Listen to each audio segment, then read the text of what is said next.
Mr. Speaker, do you remember what it was like when you were a kid waking up on Christmas hoping for a certain gift? Maybe it was a Dr. Barbie or a new bike. But then you ran to the tree and got socks that were itchy, a knockoff Barbie whose arms fell off, and shoes that didn't quite fit.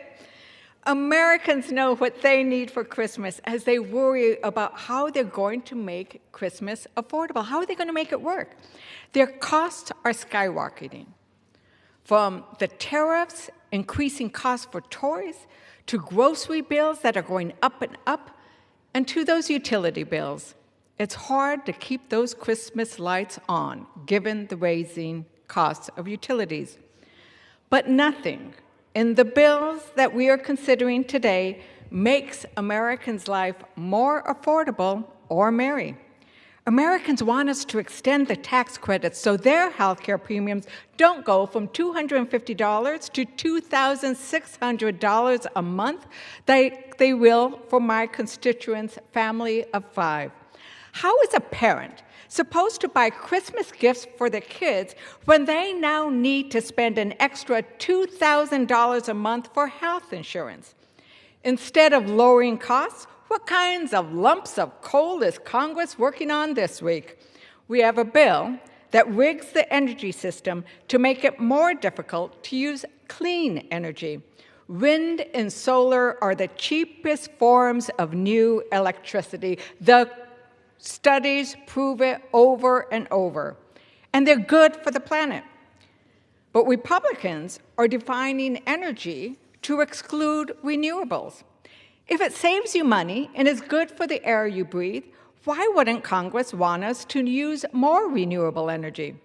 Instead of making your life better, Republicans are standing with their dirty fossil fuel campaign donors and big corporations that threaten our clean water. The only thing that we are doing of significance today is the National Defense Authorization Act. Indeed, the 3% pay raise for service members and reimbursements to travel to see a doctor for rural bases is really important for our service members and families. The NDAA's requirement that the Pentagon turn over footage of the boat strikes in the Caribbean is essential to accountability. But I would argue it's not enough. Congress must pass a war powers resolution to prevent a needless and reckless war with Venezuela and any other country Trump decides to attack on a whim. Trump says he is going to war with drug traffickers. This is hypocrisy of the highest degree. While Secretary Hegseth was busy blowing up boats of suspected drug dealers, Trump was pardoning former Honduran President Hernandez. Hernandez was tried, convicted, and sentenced for bringing in 400 tons of drugs to America. There was proof and evidence in a court of law, not random airstrikes and a declaration of a forever war that Congress has not authorized and the American people do not want. My constituents and Americans all across our beautiful country are outraged that war crimes may have been committed in our name. 2 people clinging to an overturned boat in the ocean are not a threat to our Navy, the strongest and most powerful on earth. Don't insult our intelligence or our pride. But let me tell you something else Republicans really don't want us to talk about today. Speaker Johnson stripped out a provision in the NDAA that would have provided IVF coverage for service members. Today's Republican-led bill destroyed any hope for a Christmas miracle for the service men and women who just want to have a baby and raise a family.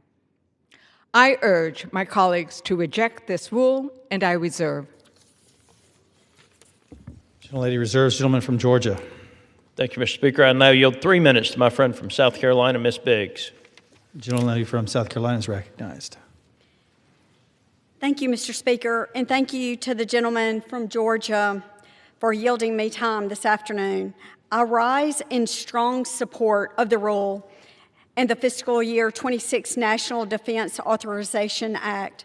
This year's NDAA is the legislative backbone for President Trump's Peace Through Strength agenda.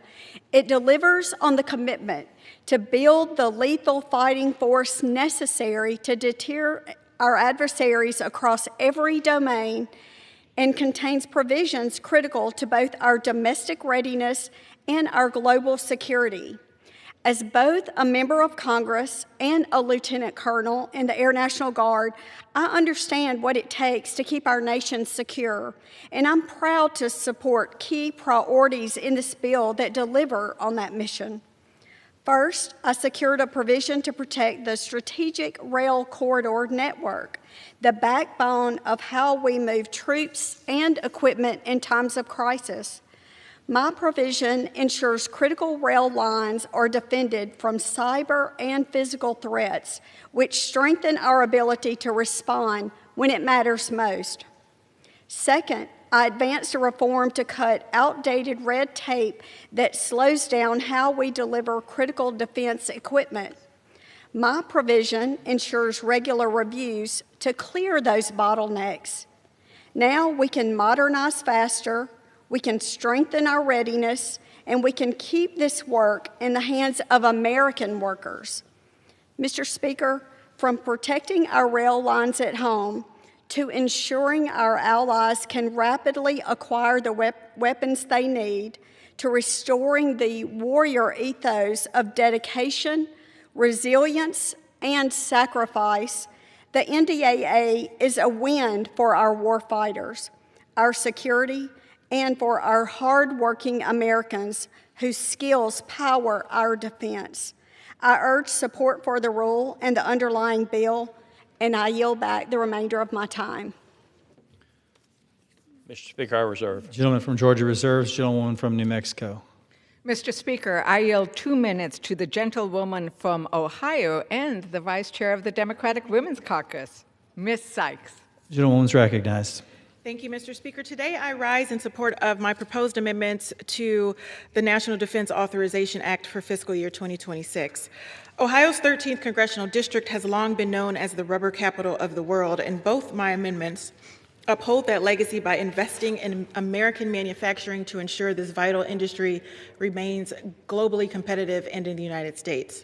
Drawing from the Retreaded Tire Job Supply Chain Security and Sustainability Act of 2025, this amendment would ensure that the U.S. government uses retreaded tires wherever possible, rather than using cheap foreign imported tires. This amendment would support more than just my neighbors in Ohio's 13th district, as retreaded tires make up the largest remanufacturing sector in the United States while employing over 51,000 American workers. This common sense amendment is good for both the economy, the environment, and the United States government while protecting good-paying manufacturing jobs right here in the United States. Ohio's 13th district has long been a trailblazer in polymer science and polymer engineering, and Akron's polymer manufacturing ecosystem provides a local pipeline from education and training to the workforce. To build on Akron's generations of success, my second amendment requires the Secretary of Defense to establish an initiative to accelerate the research and development of innovative, sustainable polymer processing and manufacturing to support generational technologies built on resilient polymer supply chain. This amendment will support the incredible work of partners like the Akron Sustainable Polymer Tech Hub that is performing groundbreaking research and development that can revolutionize industries across the country and around the world. Further, it will ensure Northeast Ohio remains a global leader in polymer science and polymer engineering, reaffirming our district's legacy as the rubber capital of the world. From sustainable tires to sustainable polymers, the next generation of rubber and plastics production will proudly be made in Ohio in our 13th congressional district. Additionally, I have submitted 3 additional amendments to create jobs, lower costs, and protect our national security in American innovation and manufacturing. Thank you, Mr. Speaker. I yield back. Gentlewoman yields. Gentleman from Georgia. Thank you, Mr. Speaker. I want to congratulate the gentlelady from Ohio on the success of her amendments in the legislation, and the National Defense Authorization Act is something that I'm proud to work on year-round on the Armed Services Committee. I want to give a lot of credit to Ranking Member Adam Smith and Chair Mike Rogers and the members of the House Armed Services Committee for working together in very much a bipartisan fashion to make sure that American citizens are protected, not just here in America, but that our troops have the resources they need around the world to protect themselves so that we can be free here in the United States of America. With that, Mr. Speaker, I reserve. Gentleman reserves. Gentlewoman from New Mexico.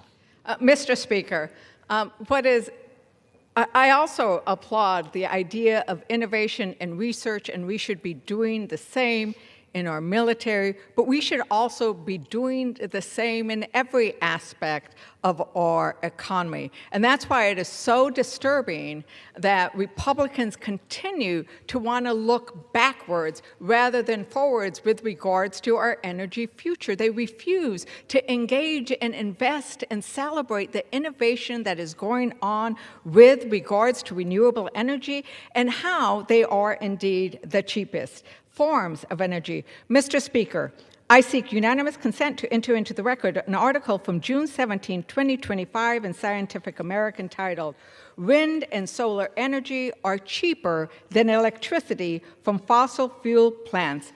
Even without subsidies, renewable energy is staying competitive," close quote. Without objection, so ordered. So H.R. 3622 does not address the fact that energy prices are rising 13% higher since Trump took office.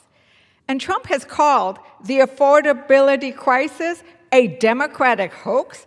He insults our intelligence once again every time you open your utility bill. When you opened that notice about what your health care premiums would be next year, when you go to the grocery store, you know the affordability crisis is not a hoax, but it was created by Trump and his policies, his tariffs, and all of those cuts to our medical programs that Republicans jammed through this summer, and their refusal to put before the floor the extension of those tax credits. And in the area of renewable energy, they also continue to close their eyes to how we make life more affordable for Americans. And with that, Mr. Speaker, I would like to yield 2 minutes to the gentlewoman from California, also a member of the Democratic Caucus Executive Committee, Ms. Kamlager Dove. Gentlewoman's recognized. Thank you, Mr. Speaker. With the NDAA before us, we had an opportunity to do right by the Afghan allies who risked their lives to protect American service members throughout our 20-year involvement in Afghanistan. After months of bipartisan work and real progress, a key provision of my Enduring Welcome Act, legislation that passed the Foreign Affairs Committee with strong bipartisan support, was set to be included in the NDAA. The amendment is straightforward. Reestablish the Office of the Coordinator for Afghan Relocation Efforts that the Trump administration dismantled earlier this year. It would simply allow the CARE Office to continue the critical work of helping our Afghan allies escape retaliation, death from the Taliban. But just days before it was set to become law, Republicans quietly stripped this amendment from the NDAA, breaching standard legislative procedure so they could sell out our Afghan allies to protect themselves politically from Trump's wrath. They threw our allies and our military under the bus. Trump's weaponization of the horrific shooting of the National Guardsmen before we had even gathered the full facts to scapegoat Afghan allies and immigration communities has been repugnant. The administration swiftly suspended asylum decisions, halted the issuance of special immigration visas, and prioritized Afghans for deportations. And Republicans, who have just last year spent every day ending in Y, criticizing the Biden administration for not doing enough to protect our Afghan allies, where are they now? Silent and compromising their principles without a fight, just like they have done time and time again this Congress. Some of these very colleagues served in Afghanistan themselves and uniquely understand the profound debt we owe to our Afghan allies, Afghans who saved American lives. Abandoning them at the 11th hour is shameful, unprincipled, unchristian, and un-American. Honoring our promise to Afghan allies is not only a moral responsibility, it is a matter of national honor and global credibility, our word as Americans. Another 30 seconds. Gentlelady is recognized. Thank you, Mr. Speaker. And if we fail to uphold that promise, we put the future safety of our service members at risk by sending a dangerous message to the world that the United States cannot, should not be trusted. So I will be voting no on the rule for many reasons, but chief among them is the cowardice my colleagues have showed when they placed blind loyalty to the president above American principles, obligations, and safety. And I urge my colleagues to vote no, and I yield back. Gentlewoman from New Mexico reserves. Gentleman from Georgia is recognized. Mr. Speaker, I urge my colleagues to vote yes on the rule and yes on the underlying piece of legislation, especially the National Defense Authorization Act. I do want to address a couple of things since, as usual, the Democrats continue to blame President Trump for everything. Just as a reminder, the Democrats controlled the House, the Senate, and the White House until January of 2023. They controlled the Senate and the White House until January of 2025. And every state in this country has a public service commission. And so it doesn't make any sense to blame President Trump for what is happening with energy prices when, if you look, it is the states that are controlled by Democrats that have the highest energy prices. So I would suggest that we just have a little honest reflection here as we talk about different types of things and where the inflation come from, and remind my colleagues on the other side of the aisle and the American citizens of the deficits that they ran when they had the House, the Senate, and the White House. The Inflation Reduction Act, the American Rescue Plan, as they call it, trillions upon trillions upon trillions of dollars. And by the way, it was the Democrats that chose not to extend the subsidies beyond this year when they had the House, the Senate, and the White House, not the Republicans. It was the Democrats that did that. You voted for it, not me. Not me. So let's just be honest. President Trump's doing a good job. He is making sure that the rules of engagement are set so that the American citizens are protected and the pangas go to the bottom of the ocean. And with that, Mr. Speaker, I reserve the balance of my time. Gentleman from Georgia reserves. The gentlelady from New Mexico is recognized. Mr. Speaker, as I said earlier, Americans know what kind of job the president is doing because they are paying those bills every month. And every month, they know that the tariffs are causing this inflation, and it is a self-inflicted wound. It wasn't Russia invading Ukraine. It wasn't a pandemic. It was Trump and his tariffs that are not rooted in any kind of true economic policy. But, Mr. Speaker, if we defeat the previous question, I will offer an amendment to the rule to provide for consideration of H.R. 6074, which would extend the Affordable Care Act enhanced premium tax credits for 3 years through 2028. Yes, they are extensions of time. We'd like to see them permanent, but in negotiations, we have always worked on extensions so that we can address issues together in a bipartisan manner. Millions of Americans are already receiving those notices of health plans where they're going to skyrocket. I get stopped on the streets where people tell me what they are seeing when they open those bills, and they are drastic. Some it's a few $100s, but others it's $1,000, $2,000. They wonder how they are going to either pay just for health insurance. What happens when something goes wrong and they have to pay that doctor's bill? And there are only 8 days left to fix this problem. But Republicans still have no viable health care plan of their own. We heard that they took out a chalkboard and started throwing ideas on there. None of the ideas were to extend the tax credits, which is the quickest and easiest way to make sure that Americans don't see those skyrocketing plans. Instead, They want to maybe get rid of the Affordable Care Act. They want people to be forced into junk plans, which could force Americans into bankruptcy. And by the way, Trump made sure that if you don't pay your health care bill, it will go on your credit report. He actually went out of his way to make sure that happens. The PQ vote today will be Republicans' 22nd opportunity to vote to prevent the health insurance costs of over 20 million Americans from rising significantly. I hope they finally decide to side with their constituents. Mr. Speaker, I ask unanimous consent to insert the text of my amendment into the record, along with any extraneous material, immediately prior to the vote on the previous question. Without objection. Mr. Speaker, to discuss our proposal, I yield 2 minutes to the gentlewoman from Illinois, the author of this legislation and a champion in this regard, Ms. Underwood. Ladies recognized. Thank you.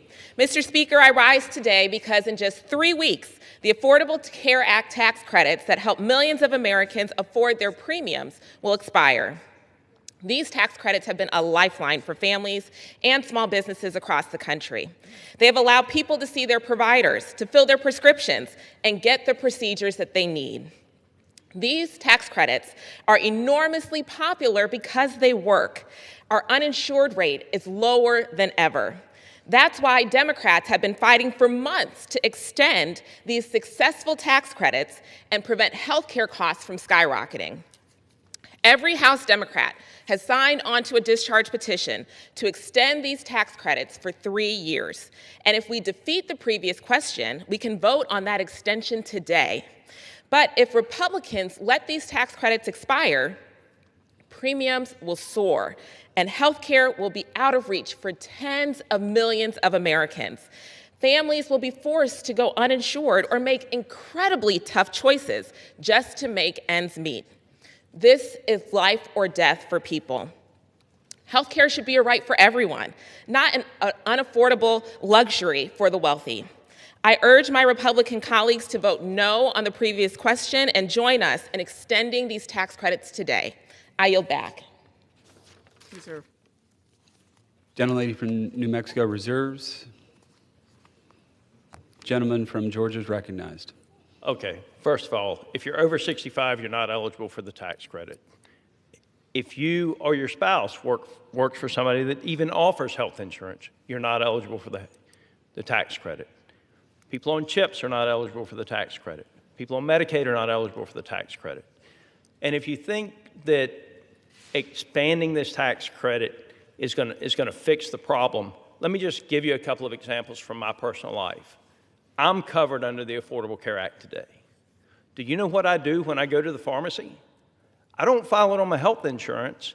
I pay cash because the cash price is less than the copay on my health insurance. The plans, for the most part, are junk. It's junk. And we're not going to continue to send billions upon billions of dollars to the insurance companies. The president has made it very clear. We will give the people money to help them purchase their health insurance, but we need more competition in the system so that people can actually buy a good plan that works for them instead of this junk that I have. With that, I reserve. Gentleman from Georgia reserves. Gentlelady from New Mexico is recognized. Mr. Speaker, 20 million people rely on those tax credits. So the fact that my colleague doesn't need to rely on and that he has enough cash so that he can go and buy the prescriptions outright is great for him.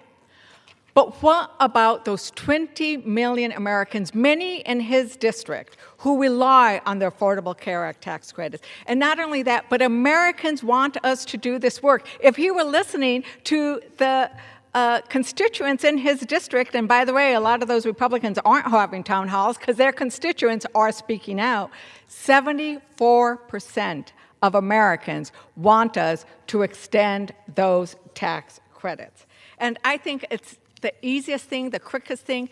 We're not saying we shouldn't continue to make improvements. In fact, I have bigger ideas of how we should fix the healthcare system, but this is the system we have today with weeks left. And it's easy. It's an easy vote. All we need is 4 Republicans to have the courage to stand up for their constituents. Whether we see that or not is yet to be seen. They send tweets out. We see Republicans signing letters that they want the ACA extended, but we don't see them doing what counts on the floor of the House, which is sign your name to that discharge petition and vote for your constituents and health care that is affordable for all Americans. Mr. Speaker, with that, I'd like to yield 3 minutes to the gentlewoman from New Mexico, my hermana, Representative Stansbury. Gentlelady is recognized. Thank you, Mr. Speaker. And I want to say thank you to the gentlelady. I could not agree more that we need a fix to health care now, not tomorrow, not next week, not next month, today. So put your cards on the table, my friends. We want to see your fix to health care. We are ready to pass an extension of the ACA, and the people of this country cannot wait. I rise today in opposition to the rule on the floor. There is so much going on in this rule, the NDAA, the INVEST Act, a bunch of so-called permitting bills that would gut environmental protections. But I rise in particular to advocate for an amendment that I submitted to this package to stop the president from bulldozing more public buildings, including further changes to the White House that they are planning right now. The president has already bulldozed the East Wing of the White House, a public treasure visited by millions, to build a private ballroom for himself and his billionaire friends. No hearings, no public input, no regard for the law.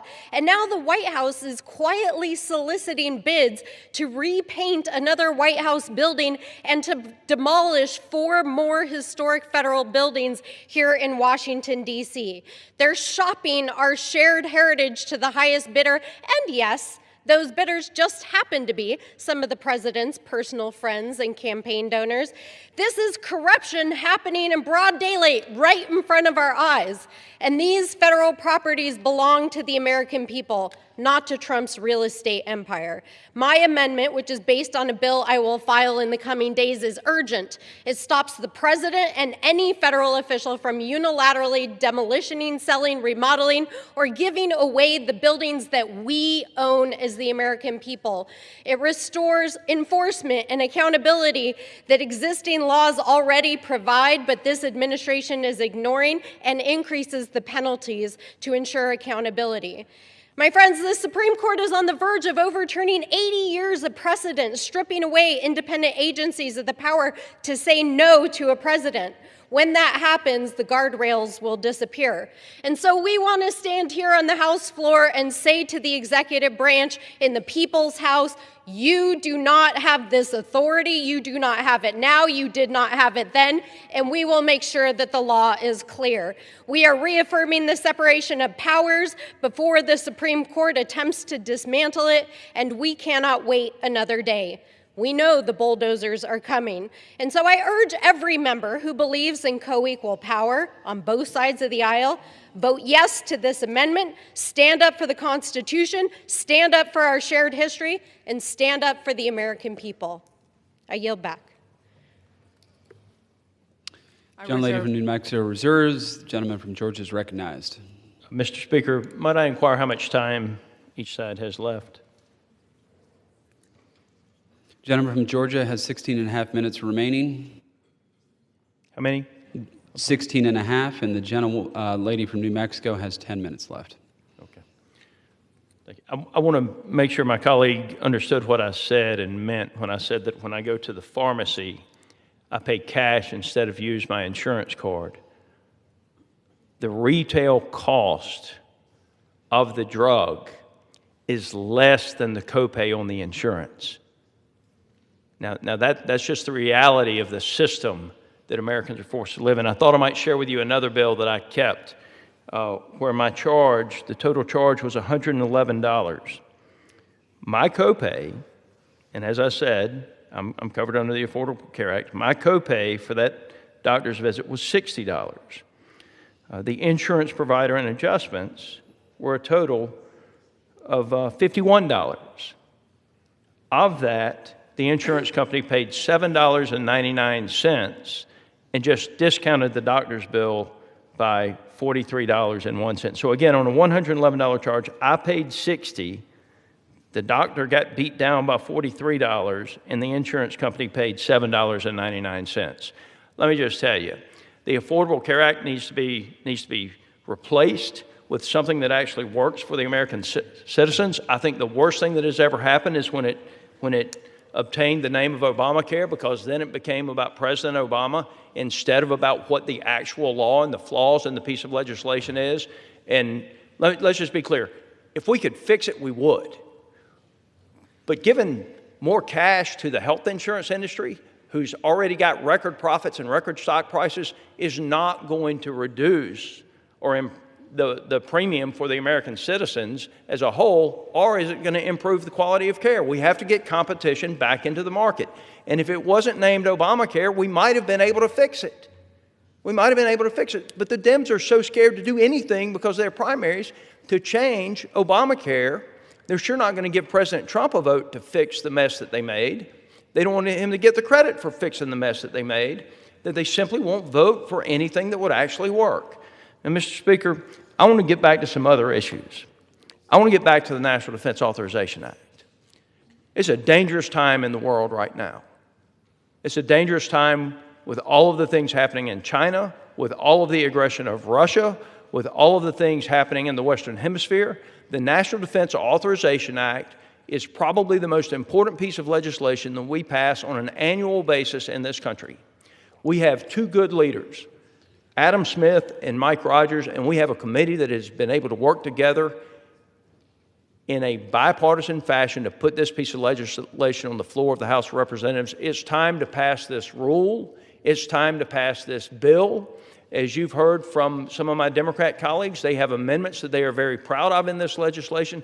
I am glad it is a bipartisan piece of legislation. Let's pass this rule. Let's pass this bill. And let's move on. With that, I reserve the remainder of my time. Gentleman from Georgia reserves. Gentlelady from New Mexico is recognized. Mr. Speaker, I wish that my colleague would have been around to hear from Brick. Brick lives in Utah. He's a constituent of Representative Kennedy. He doesn't have the luxury of being able to go into a pharmacy and pay with cash, because under the Affordable Care Act, his life is saved every day because he has a rare genetic disease.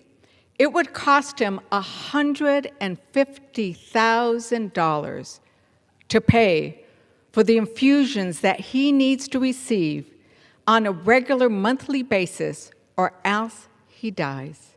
It would not help to go in and try to pay for cash.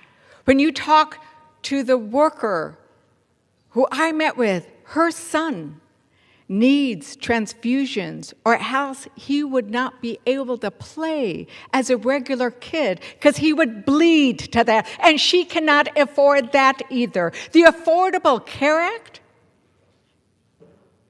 how it is structured, I am willing to take it out. Let me tell you, I am a Medicare for all girl, because I think we should get rid of the insurance companies, but we haven't now, and I am not going to pull the rug out of Brick or of Julian or any of those other people who rely on it. And let's talk about what the Affordable Care Act did before we had it. Once we got the Affordable Care Act, it stopped insurance companies from charging sick people more in premiums than healthy people. Let's talk about pre-existing conditions. I'm a breast cancer survivor, and I know so many other survivors, and guess what? I would not be able to get health insurance because you could not get insured if you had a pre-existing condition, and let's face it, they were treating being a woman of childbearing age as a pre-existing condition until we had the Affordable Care Act. The Affordable Care Act demands that insurance companies cover the most preventive services. It gives states the flexibility to expand their Medicaid programs, which 40 states have. And you know what?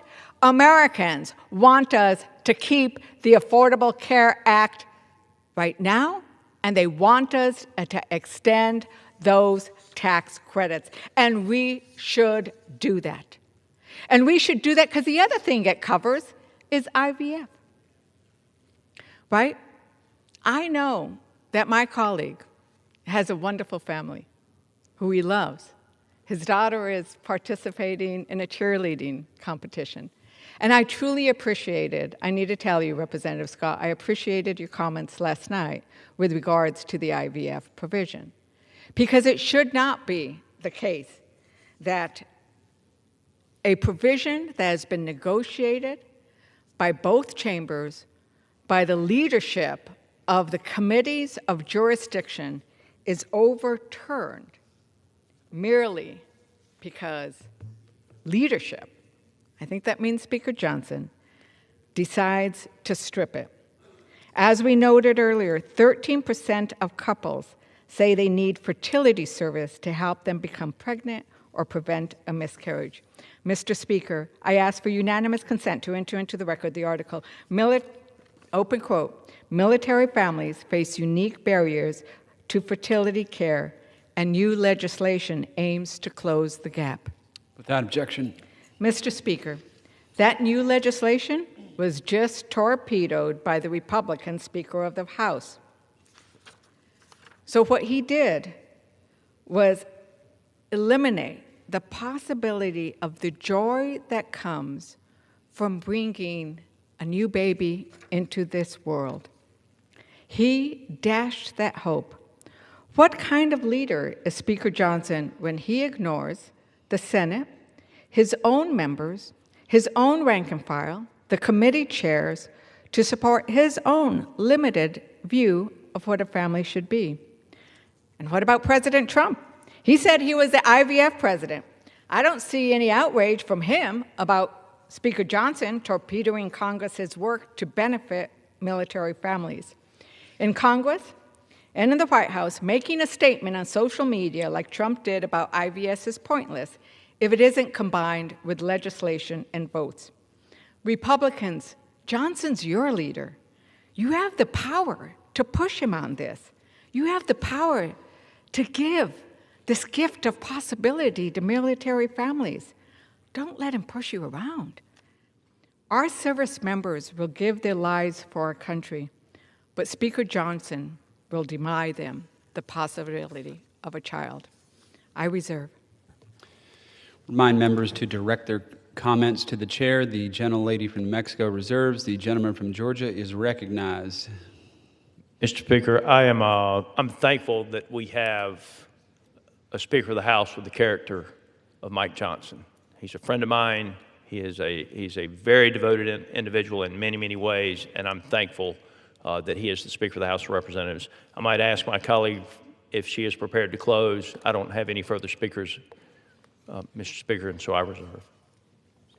Gentleman reserves. Gentlelady from New Mexico is recognized. I have some other issues I wanted to talk about with my wonderful colleague from across the aisle.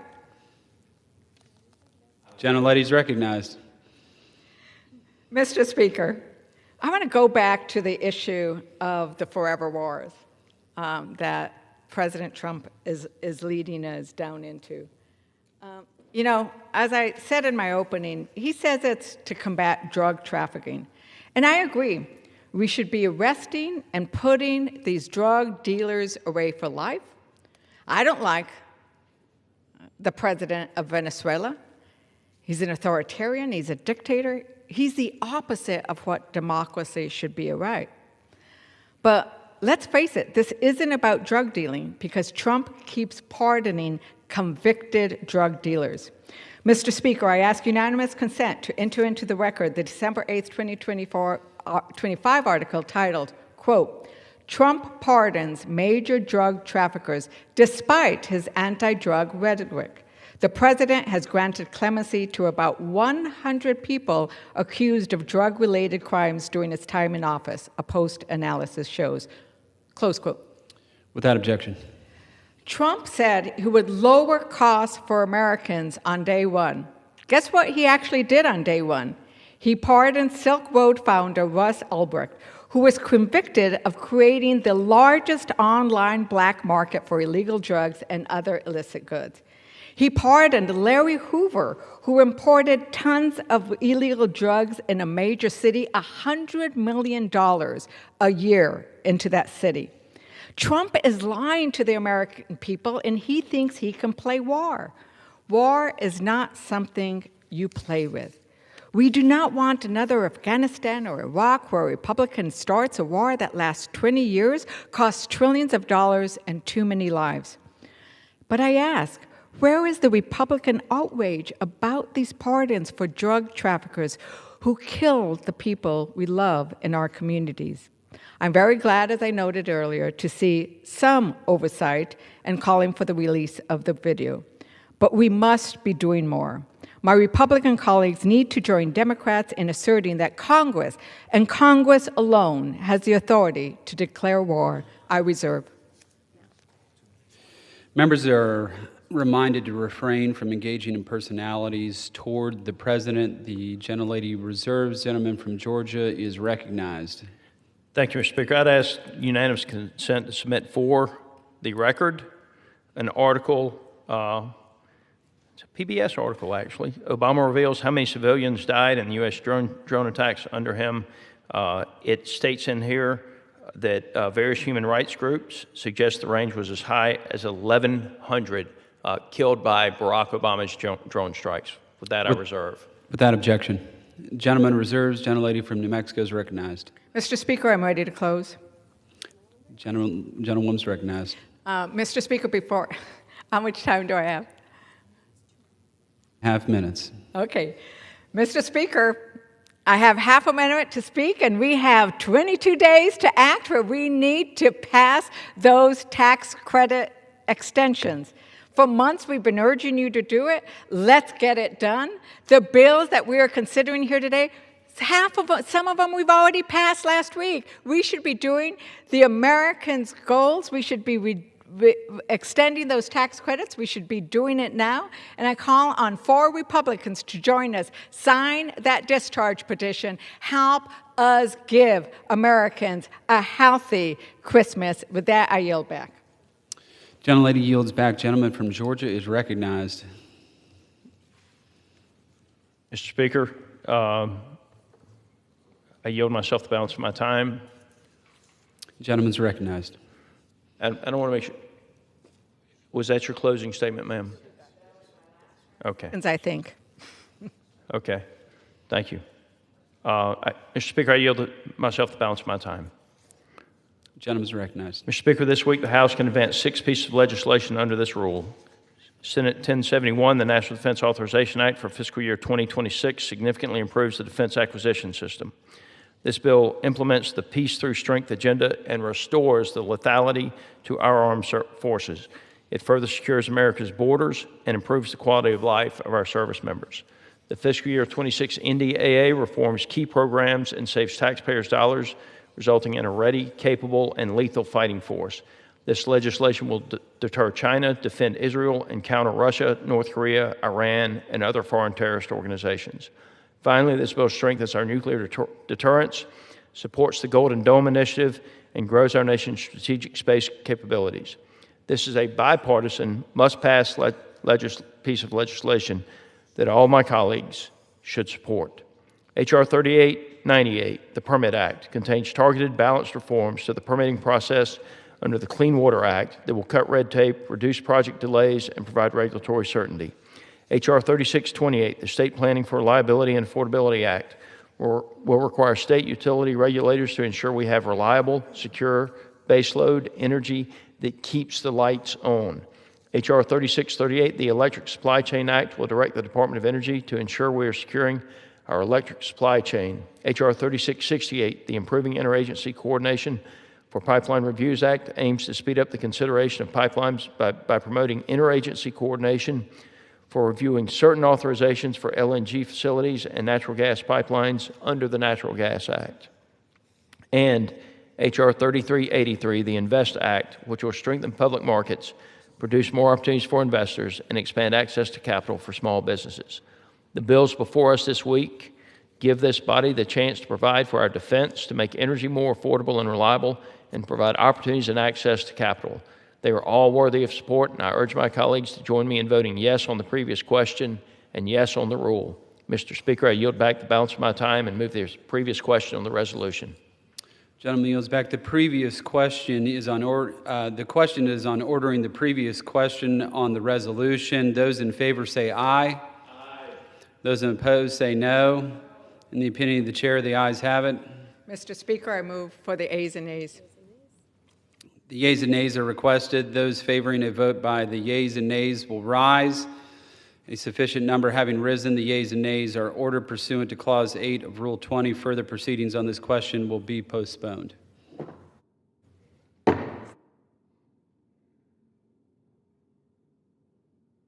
Okay. Pursuant to Clause 12A of Rule 1, the chair declares the House in recess for a period no less than 15 minutes.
House will come to order.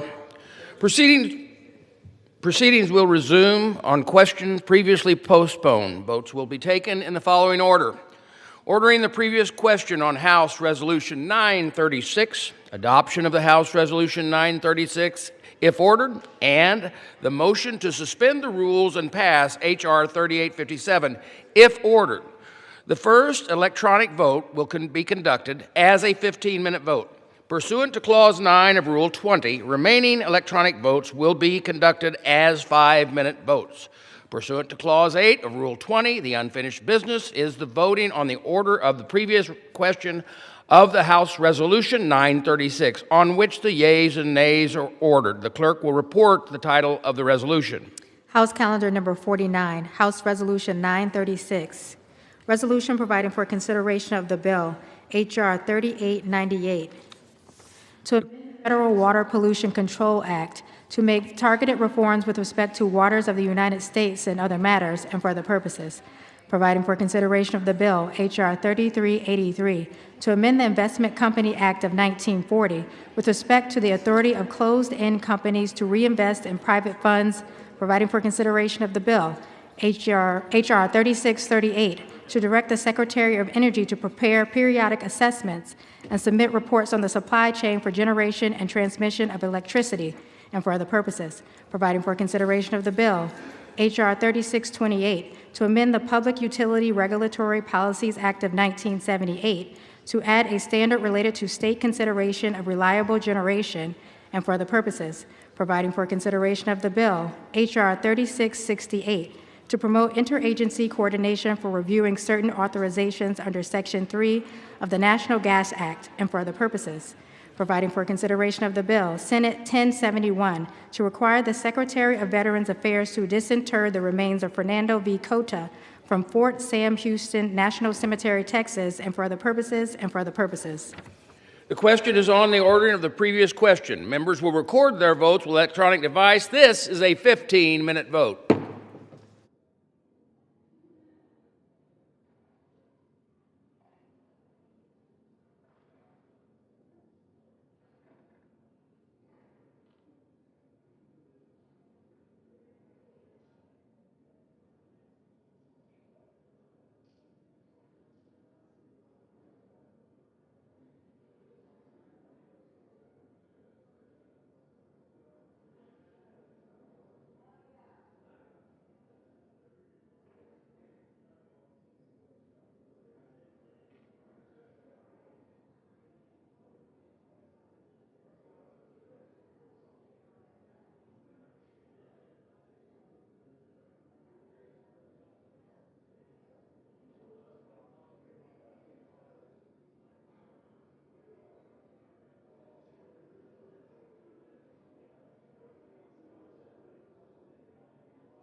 on this vote.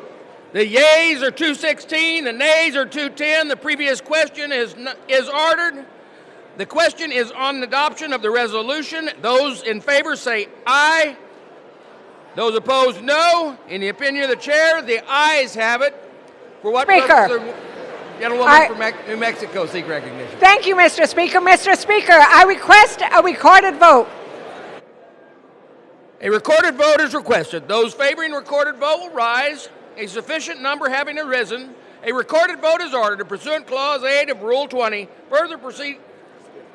This will be a 5-minute vote.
On this vote, the yeas are 215, the nays are 211.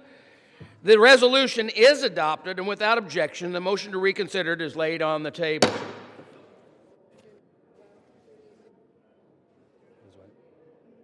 Pursuant to Clause 8 of Rule 20, the unfinished business is a question on suspending the rules and passing H.R. 3857, which the clerk will report the title. As amended. As amended. 3857 as amended. The clerk will report the title. H.R. 3857, a bill to amend the Snow Water Supply Forecasting Program Authorization Act. The question is, will the House suspend the rules and pass the bill as amended? So many as are in favor say aye. Those opposed, no. In the opinion of the chair, 2/3 being the affirmative, the rules are suspended. The bill is passed, and without objection, the motion to reconsider is laid on the table. All right, now we can carry on with the rest of the time. Yes. Come join me. You can take over now.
House will be in order.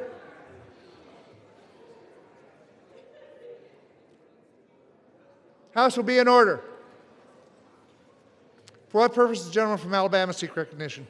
Mr. Speaker, pursuant to House Resolution 936, I call up S1071 and ask for its immediate consideration in the House. Clerk will report the title of the bill. Senate 1071, an act to require the Secretary of Veterans Affairs to disinter the remains of Ferdinando V. Cota from Fort Sam Houston National Cemetery, Texas, and for other purposes. Pursuant to House Resolution 936, an amendment in the nature of a substitute consisting of the text of Rules Committee Print 119-16 is adopted, and the bill as amended is considered read. The bill as amended shall be debatable for 1 hour, equally divided and controlled by the chair and the ranking minority member of the Committee on Armed Services or their respective designees. The gentleman from Alabama, Mr. Rogers, and the gentleman from Washington, Mr. Smith, each will control 30 minutes. The chair recognizes the gentleman from Alabama. Before you begin. House will be in order.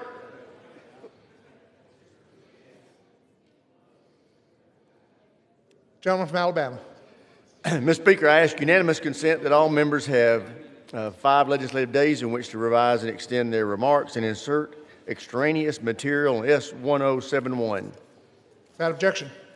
Mr. Speaker, I yield myself such time as I may consume. Gentleman's recognized. Thank you, Mr. Speaker. I'm proud to present the final National Defense Authorization Act of fiscal year 2026. This is a good product that was worked in a bipartisan, bicameral fashion.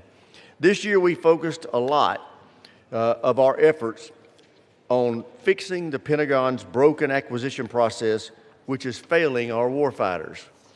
The fiscal year 26 NDAA includes a series of reforms to put commercial solutions first, eliminate regulatory burdens, and end bureaucratic inertia.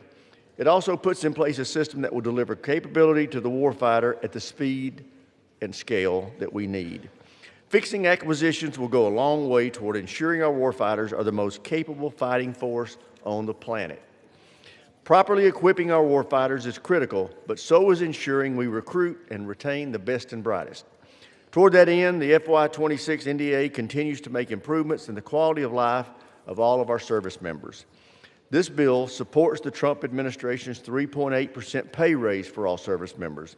It authorizes nearly $3 billion for construction of barracks, family housing, dining facilities, medical facilities, child care centers, and schools. And it also improves the service member access to mental health services. Our committee will continue to make improving the quality of life of our service members a top priority every year. We need a ready, capable, and lethal fighting force because the threats to our nation, especially those from China, are more complex and challenging than at any point in the last 40 years.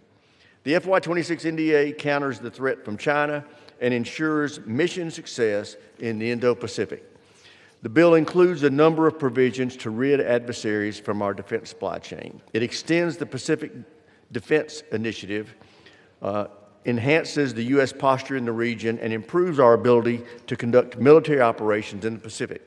It also bolsters Taiwan's defenses and helps build the capacity of our allies in the region. Furthermore, this bill increases the lethality of our forces to prepare for and deter global threats. The bill authorizes over $26 billion in shipbuilding for additional submarines and surface vessels, $38 billion to ensure air dominance with new generation fighter jets, and $25 billion to restore America's arsenal of munitions, $145 billion to research and develop innovative new technologies our warfighters will need to win on future battlefields. This is a strong bipartisan bill that delivers for our warfighters and deters our adversaries. It will fundamentally reform the defense acquisition enterprise. It will continue historic improvements in the quality of life of our service members and their families, and it will build the ready, capable, lethal fighting force we need to deter China and our adversaries, and it will deliver on President Trump's peace through strength agenda. I urge all members to support it, and I reserve the balance of my time. Reserves the balance of his time. Gentleman from Washington. I yield myself 4 minutes. Gentleman's recognized. Thank you. I also support this bill, and I really want to thank Chairman Rogers, the committee, staff, House, Senate. This has truly been a bipartisan process. I'm not in love with everything in the bill. There's some other things I would have liked to have seen included, but I really compliment Chairman Rogers and the majority staff for having worked with us throughout that process and worked with the Senate. I thought we had a very good bicameral, bipartisan agreement this year. And the Chairman's right. The highlight of this bill is acquisition reform, something that our committee has worked on for quite some time. But the last 2 years in particular, we have been really focused on how to get this right. And this is the most ambitious swing at acquisition reform that we've taken. And I know that can sound sort of dry. Acquisition reform doesn't exactly excite people, but it's really important because what it's about is getting the Pentagon to be able to buy the equipment, the innovative equipment that it needs to adapt quickly so that our warfighters can have what they need to meet the challenges of the modern battlefield. Way too slow right now, too many programs way over budget, not delivering as advertised. Speeding up that process and delivering a better product is an enormous priority for this country to meet our national security needs, and this bill does that. And the House really led on that, and I think it's really important. There are other key aspects of this bill. We have others outside of the jurisdiction of the NDAA who are part of this, including Coast Guard reauthorization, Foreign Affairs reauthorization, and the Intel Committee's reauthorization. Those are important to meet our national security needs as well. There's also a very important component on countering UAS domestically, the threat that drones pose to many of our military installations and other sensitive areas in the country is a real problem. This bill takes a step towards trying to address that. I'm also very pleased that this bill does, I think, a meaningful job of trying to reassert some legislative authority, to truly be the co-equal branch of government that we say we are. We show strong support for Ukraine with $400 million in USAI. We block the president's misbegotten efforts to pull troops out of Eastern Europe in this moment and really reassert the ability of our committee to exercise oversight. We have a fence on the travel budget for Secretary Hegseth until he follows the law and releases the videos for all of the boat strikes strikes that are going on right now in Latin America, and also until he gets us the execute orders that by law he is supposed to get to us. We also have a requirement in here that if any senior level military officer is going to be fired, Congress has to be notified and a reason has to be given. So overall, I think this bill is a good balance of the interests of both sides, in the Senate and the House as well. It's a good product that we should be supportive of, and with that, I reserve the balance of my time. Gentleman reserves the balance of his time. Gentleman from Alabama. Mr. Speaker, this time I yield 3 minutes to Mr. Fallon of Texas. Gentleman from Texas is recognized for 3 minutes. Thank you, Mr. Chair, and I'd like to thank your ranking member as well. They did a wonderful job on this, and thank you, Mr. Chairman. This NDAA contains substantial wins for service members and their families, and continues the committee's tradition of improving the quality of life of service members and their families by authorizing a 3.8% pay raise, expanding child care, increasing family separation allowances, expanding and reauthorizing special pays and bonuses, and expanding convalescent leave. This bill also bans cell phones in DODEA schools, prevents the downsizing or closing of child care centers without congressional notification, expands access to health care, prevents the elimination of uniformed doctors, increases access to specialty care, and authorizes over $335 million to renovate and build new medical centers, hospitals, and clinics.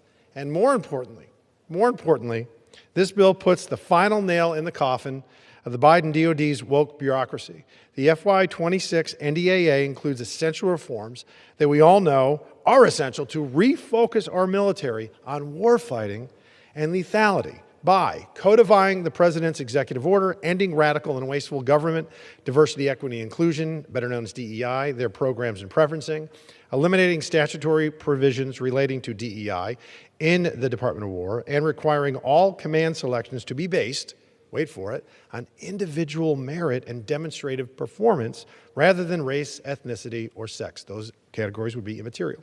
Mr. Chairman, I urge the passage of this bipartisan NDAA so we can deliver on our promises to service members and their families, making our warfighters lethal, better trained, and more prepared to the future fight, while ensuring their quality of life is the standard Americans expect us to provide their brave warriors. Mr. Chairman, thank you, and I yield back. Now reserved. Gentleman reserved. Gentleman from Washington. Thank you, Mr. Chairman. I am pleased to yield 2 minutes to the gentleman from Connecticut and the ranking member of the Sea Power and Projection Forces Subcommittee, Mr. Courtney. Gentleman is recognized for 2 minutes. Thank you, Mr. Speaker. Mr. Speaker, in 2025, with the growing global maritime threats, it's particularly important for Congress to exercise its constitutional mandate to, quote, provide and maintain a Navy. The sea power portion of this bill accomplished that goal. For example, the bill includes a plus-up of $5 billion to shipbuilding above the administration's request, including $1.9 billion to address glaring OMB budget request shortfalls in the Virginia submarine account. The Sea Power Subcommittee also strengthened the industrial base by replenishing last year's wage improvement authorities with $615 million new dollars to continue progress in hiring a new generation of shipyard workers in the metal trades. For the Columbia-class program, the Navy's #1 priority, the bill again fixes another glaring OMB blunder, which short-funded Columbia in both the reconciliation bill and last month's continuing resolution. The subcommittee provides Navy with contracting authority for 5 new Columbia subs with incremental funding authority, eliminating the risk of a stop work order, which came close to happening because of the Columbia omission in last month's CR. The bill also authorizes a boost to Sea Lift, the new Marine Corps landing ship program with a vessel construction manager model, and the 4th Ford class aircraft carrier. I'm proud of the strong bipartisan support for allies and partners in the bill, the $400 million refill of the Ukraine Security Initiative, and streamlining exports to our AUKUS partners. Last week, the Pentagon's AUKUS review endorsed that security agreement, and this bill's massive commitment to the submarine industrial base and export reforms will keep us on track to sell 3 Virginia-class submarines starting in 2032 to our great ally, Australia. I want to thank my Sea Power Subcommittee colleagues, particularly Chairman Trent Kelly, for their outstanding bipartisan work, as well as the subcommittee staff, Phil McNaughton, Kyle Noyes, Kelly Goggin, and Abby Snyder. With that, I yield back. Thank you, Mr. Speaker. Gentleman from Washington reserves the balance of his time. Gentleman from Alabama. Thank you, Mr. Speaker. This time I'd like to yield 2 minutes to the chairman of the Sea Power Subcommittee, gentleman from Mississippi, Mr. Kelly. Gentleman from Mississippi, you're recognized for 2 minutes. Thank you, Mr. Chairman. I want to open by complimenting my friend, Majority Leader Steve Scalise, on the very dapper Ole Miss tie he's wearing that he lost in a bet when my Ole Miss Rebels beat his LSU Tigers earlier this year. I rise today in strong support of this year's NDAA. I want to thank Chairman Rogers and Ranking Member Smith for their leadership on the critical acquisition reforms in this bill. I also want to thank my good friend, Sea Power Ranking Member Joe Courtney, for his dedication in supporting our naval and projection forces. America's Navy and Air Force are incredible assets for our country, protecting critical interests and projecting our presence around the world. In the face of increasingly audacious threats to order from adversaries scattered across the globe, sending the message that America is committed to peace through strength is more important than ever. This year's bill supports and strengthens our ability to continue this noble and vital mission. This NDAA will add to our fleet of Virginia and Columbia-class submarines. We are also investing in future procurement of ships and submarines and granting authorities to support our industrial base and improve the acquisitions process for the future. This year's NDAA also shapes the investment in the transformative power of unmanned vehicles. These are just some of the critical provisions in the NDAA, not just for the Navy of today, but for the Navy of tomorrow. This bill also supports our airborne force projection, raising the minimum number of aerial refueling aircraft, maintaining a strong inventory of C-130 aircraft for intra-theater airlift, and supporting cutting-edge aerial drone programs. As with our ships and submarines, we are paving a smoother towards building a projection force of the future. I want to thank my staff and the staff of the committee. I thank the general for recognizing me, and I want to thank my fellow, Bobby Sue, Commander Bobby Sue, who did an outstanding job in working on this NDA. I ask support this bill, and I yield back the balance of my time. And I reserve. Gentleman reserved. Gentleman from Washington. Thank you, Mr. Speaker. I'm now pleased to yield 2 minutes to the ranking member of the Subcommittee on Readiness, Mr. Garamendi of California. Gentleman from California is recognized for 2 minutes. Thank you, Mr. Smith. I stand here a little bit confused. I want to support this bill, but at the same time, the work that we have put in on the Readiness Subcommittee dealing with the ability of the troops to have clean barracks and to be ready to deal with the issues that are out there, there are many things going on that are troublesome. And it may be time for all of us to just take a deep breath and go, wait a minute, what's happening here? There are extrajudicial killings going on in the middle of an ocean. Military aircraft is used for deportation. Secretary Hegseth and the President are eroding our military readiness while advancing their ambitions. At a moment when this administration is dangerously close to dragging us into a disastrous and unauthorized war in Venezuela, this bill does not, unfortunately, push forward the appropriate role of the Congress to carry out its funding as well as our oversight responsibility. Many provisions of this bill that we worked hard for on the Readiness Subcommittee, child development, infrastructure, barracks, and even in my own district. But it's not enough. The administration's threatened war with our NATO allies, purged senior officers, and career military lawyers without cause.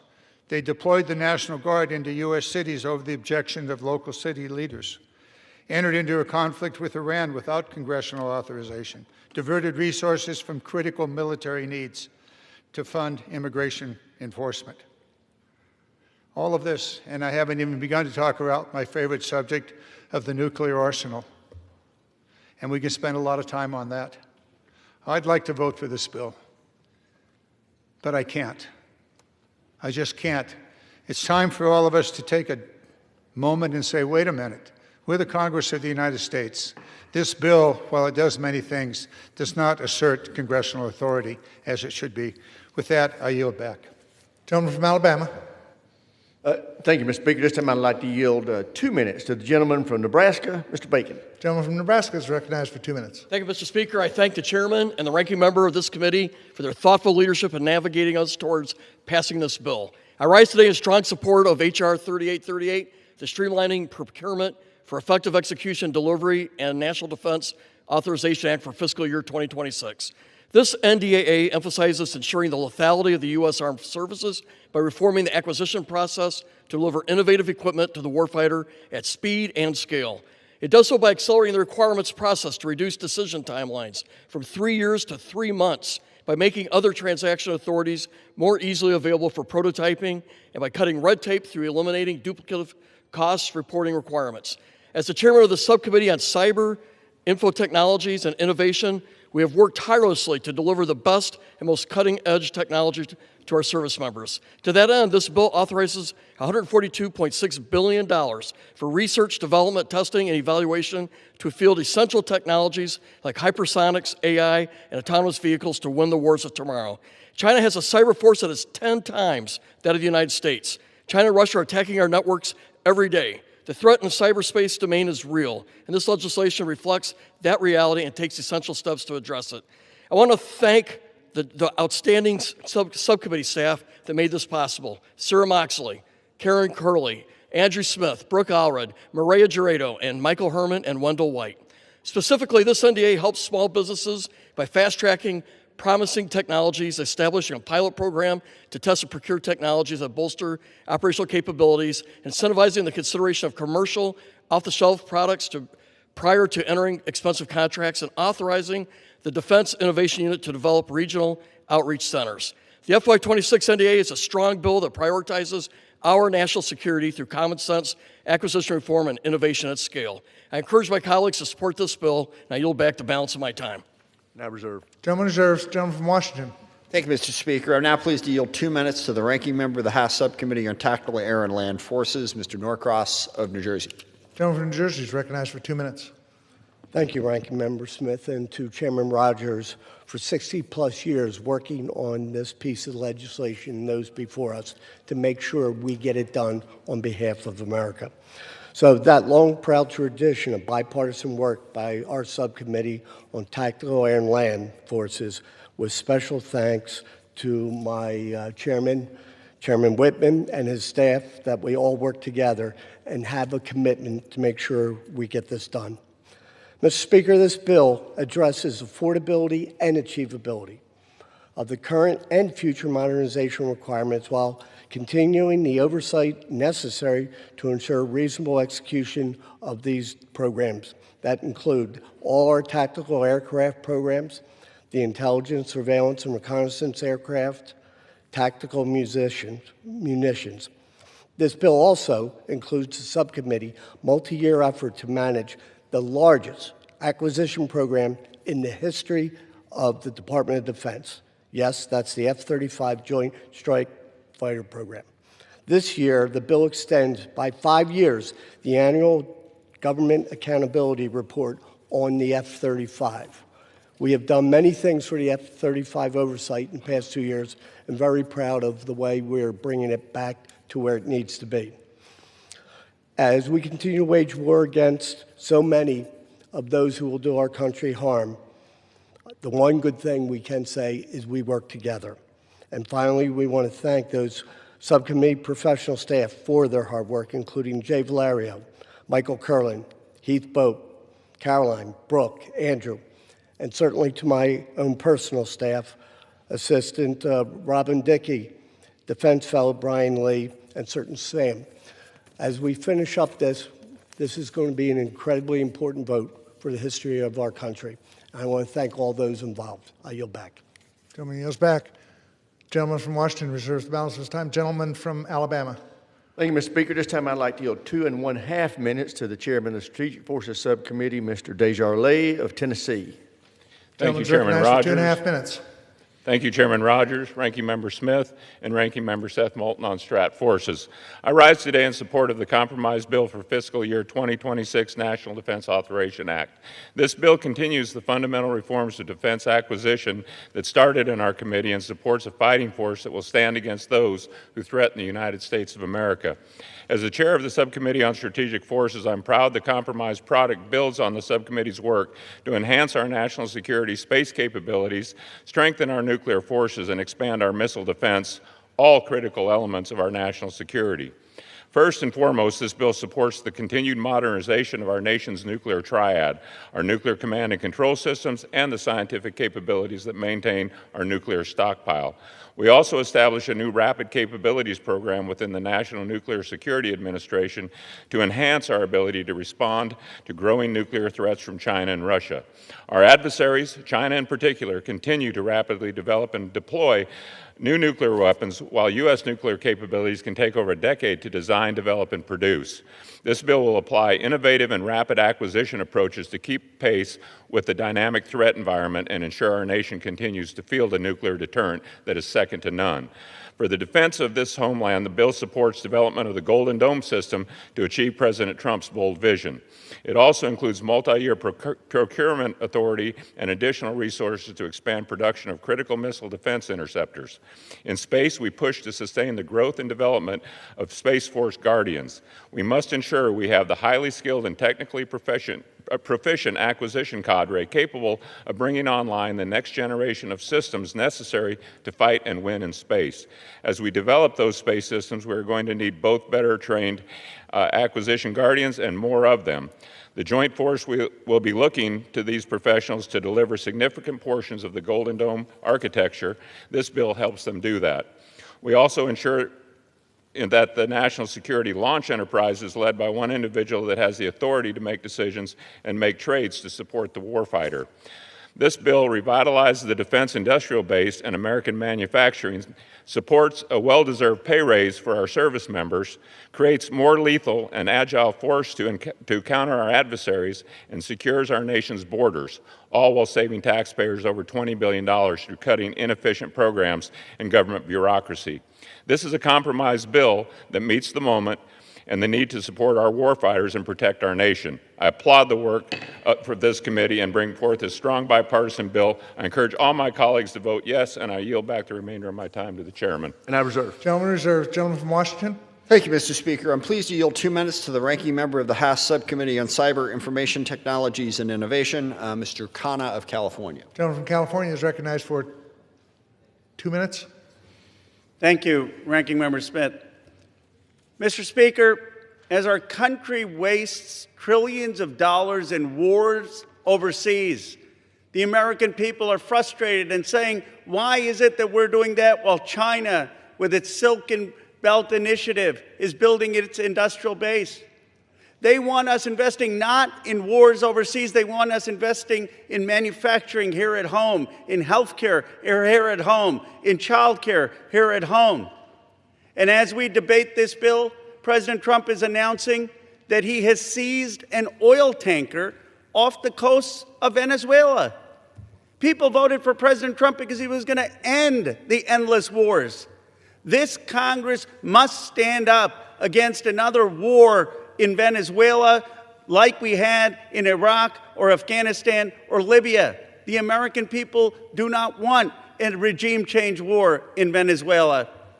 And Mr. Speaker, while I have such tremendous respect for the chairman of the committee and the ranking member, it's not enough for Pete Hegseth to come and just testify behind closed doors. I trust their judgment, but we need an accountability and a full hearing where Pete Hegseth answers to the American people for what happened off the coast of Venezuela. It's not the American way of doing business of killing people who are unarmed. That may be how Putin acts. That may be how Xi Jinping acts. That's not how America acts. And I know there are Republicans on this committee who are concerned about how Hegseth has acted. We need Hegseth before the Armed Services Committee answering to the American people, and shame on him for throwing under the bus an admiral.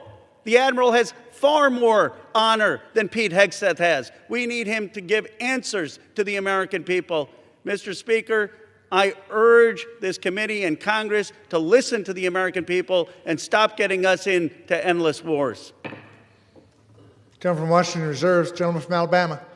Thank you, Mr. Speaker. This time I'd like to yield 2 minutes to the chairman of the Tactical Air Land Subcommittee, the gentleman from Virginia, Mr. Whitman. Gentleman from Virginia is recognized for 2 minutes.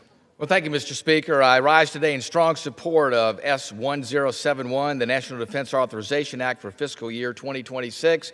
I'd like to thank my friend, colleague, and ranking member, Don Norcross, for all of his great work on this effort. You know, this year, the NDAA placed an extraordinary emphasis on overhauling the acquisition process, shifting focus from compliance to quickly fielding new capabilities at speed and scale. It slashes red tape by creating new requirements processes to enable the Pentagon to actively seek existing technology solutions from industry rather than prescribing overly exquisite gold-plated systems with burdensome requirements. This year's bill also fully funds the President's request for counter-drone systems, improves force protection for drones at home and abroad, and codifies the Joint Interagency Task Force 401, responsible for coordinating all department efforts to counter drones now and in the future. Among the NDAA's most important achievements this year is the authorization of $38 billion for development, procurement, and modification of aircraft. This includes full funding for the Air Force's F-47 and the Navy's F/A-XX sixth-generation aircraft programs, as well as 47 additional F-35 aircraft. These investments will guarantee America's air superiority around the globe. The legislation also supports shipbuilding, an additional Virginia-class submarine, and a third Columbia-class ballistic missile submarine. Additionally, the bill contains block buy authorization that allows the Navy to purchase 2 Ford-class aircraft carriers under the same contract.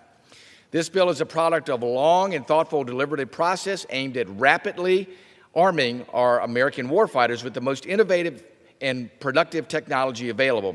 It delivers on this in an astounding fashion. I'd like to thank Chairman Rogers and Ranking Member Smith for their thoughtful leadership on this essential piece of legislation.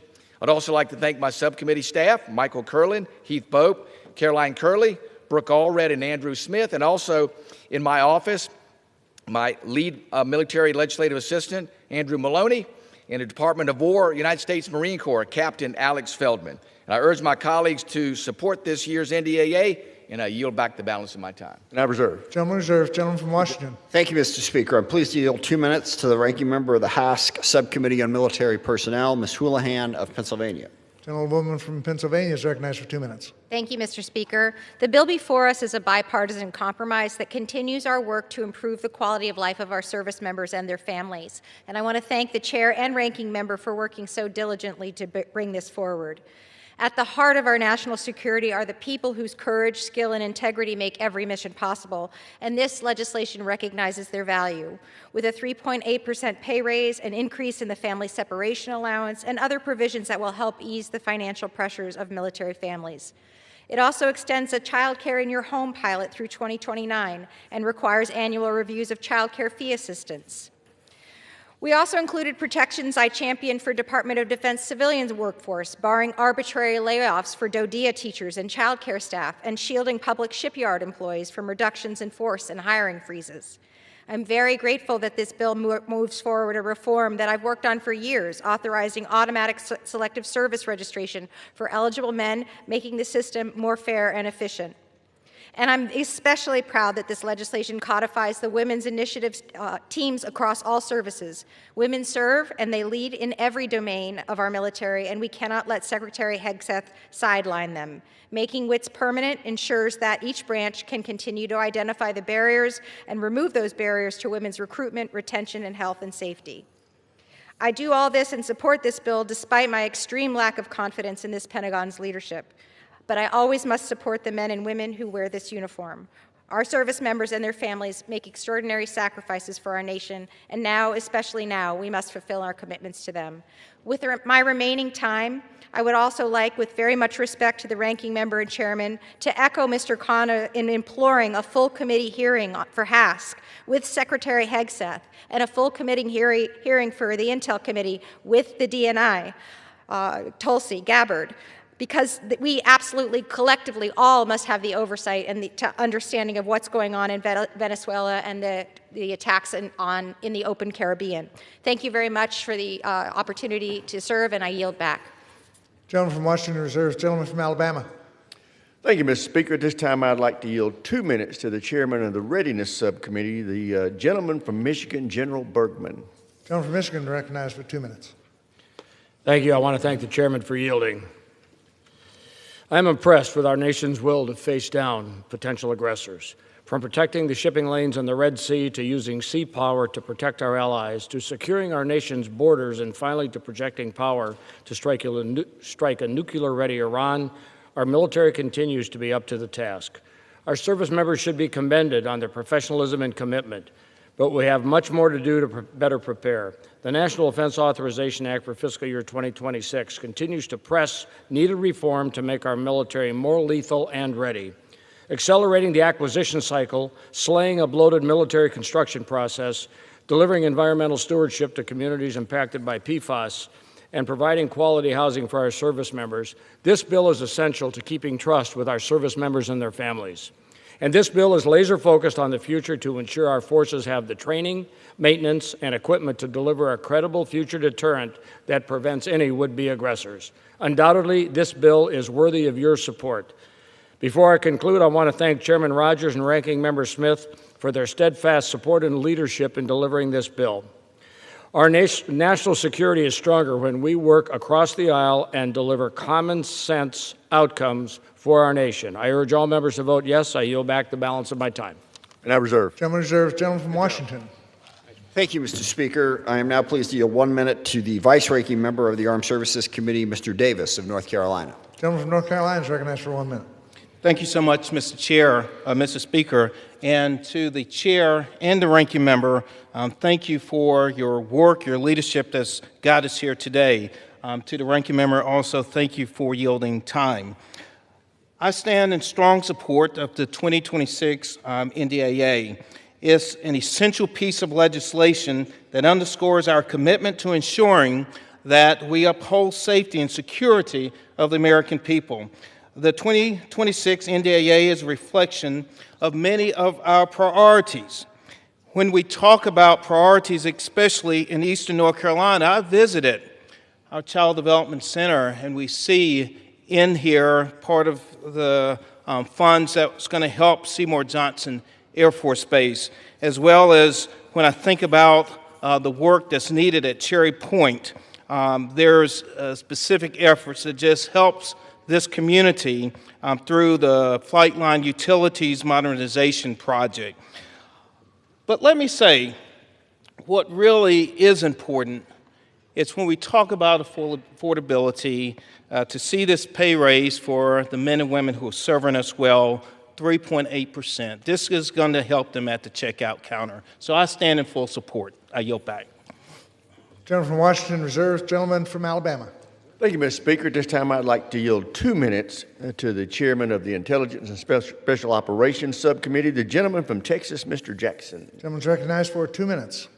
Thank you, Mr. Chairman. And Mr. Speaker, I rise in support of the National Defense Authorization Act for fiscal year 2026 today. I would like to thank Chairman Rogers for his leadership in bringing this critical piece of legislation, vital to the national security of our nation, to the floor for the 65th consecutive year. This year's NDAA puts our warfighters first by streamlining procurement and ensuring they receive the capabilities needed to counter the increasingly sophisticated actions of our adversaries, particularly the People's Republic of China. Through the Intelligence and Special Operations Subcommittee, we were able to ensure our Special Operations Forces, the Defense Intelligence Enterprise, and the Defense Security Cooperation Agency have the tools required to execute the Department's efforts in strategic competition and countering malign influence. Additionally, I'm extremely proud to have championed the SOCOM Urgent Technologies and Capabilities Pilot Program, which ensures our special operators receive the technology and equipment they need to meet and defeat emerging threats. This is an essential bill for America's national defense, and I urge my colleagues to support it. With that, Mr. Speaker, I yield back the remainder of my time to Chairman Rogers. And I reserve. Gentleman yields back. Gentleman from Washington. Thank you, Mr. Speaker. I'm pleased to yield 2 minutes to the Ranking Member of the Permanent Select Committee on Intelligence, Mr. Himes of Connecticut. Gentleman from Connecticut is recognized for 2 minutes. Thank you, Mr. Speaker, and I thank the hardworking Chairman and Ranking Member of the House Armed Services Committee. I rise in support of the FY26 National Defense Authorization Act. Importantly, the bill reforms the outdated acquisition process at the Department of Defense. It provides a pay raise for our service members, supports our allies in Europe, including Ukraine, and takes other steps to strengthen our security. I'm pleased that this bill includes the Intelligence Authorization Act, and I thank again the Chairman and the Ranking Member.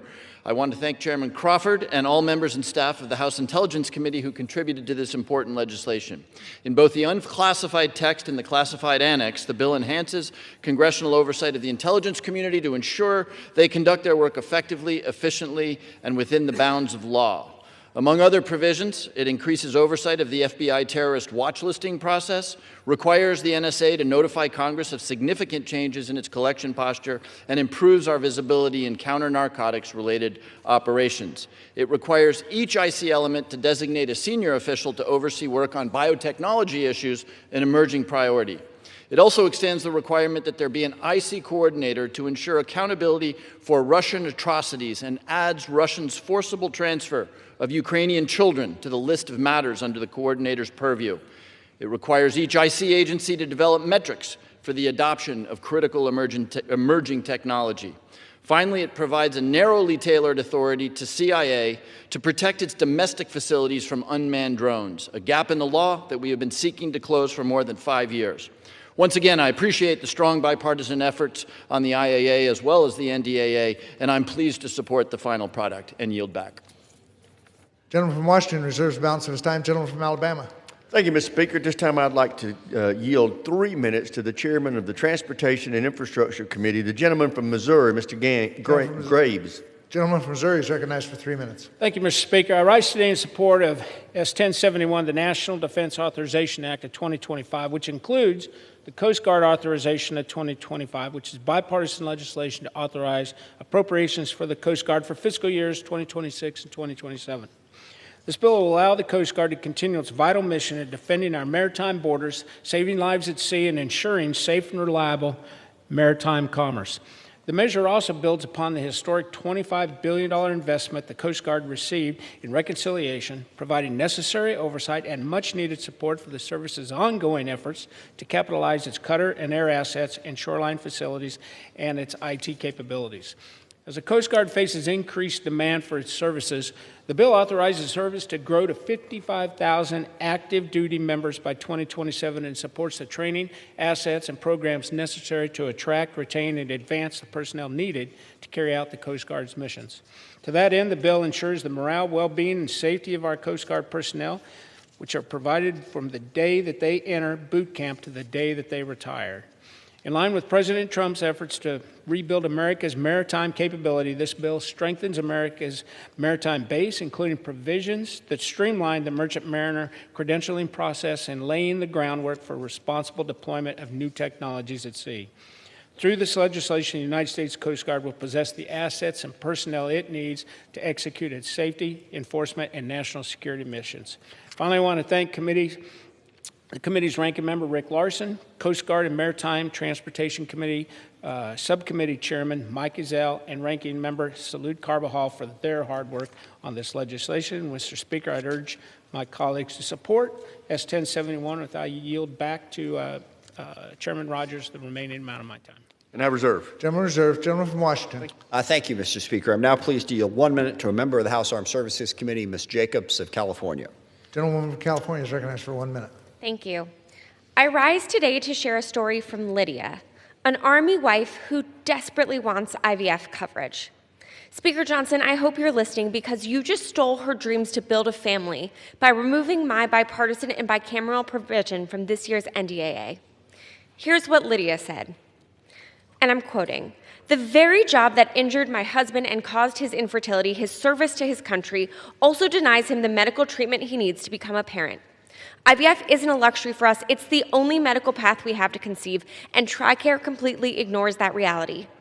My husband served 11 deployments, survived a brain injury, and has continued to serve, but we're told the cost of growing our family is ours alone to carry." Lydia and her husband have tried everything to conceive.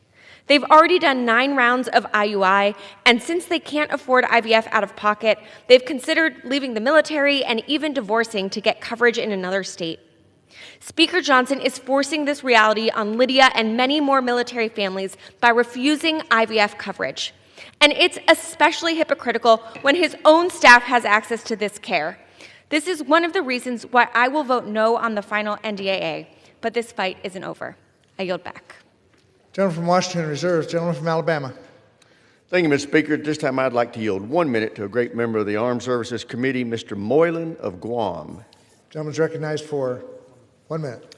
Mr. Speaker, I rise to support the FY 2026 National Defense Authorization Act, and to also thank the chairman and minority leader and my House Armed Services Committee colleagues for crafting a bill for the people of Guam in mind. The bill advances a package of legislation addressing the War Department's special relationship with Guam's economy, provisions allowing the department to more aggressively hire Guam locals and work more effectively with the island businesses included.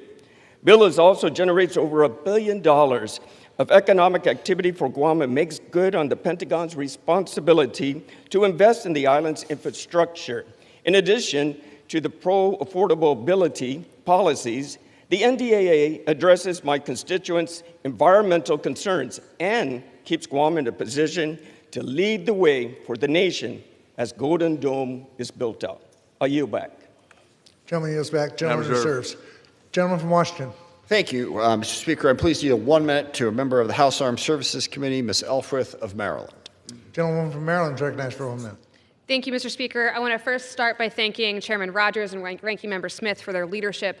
I came to Congress wanting to join the Armed Services Committee in particular because it is one of the few committees that still works together to collaborate and legislate. We don't always agree on every position, as reflected in this year's bill and even in this floor debate, but the final product before us represents the bipartisan nature in which the committee is run. And the wins within the NDAA are proof.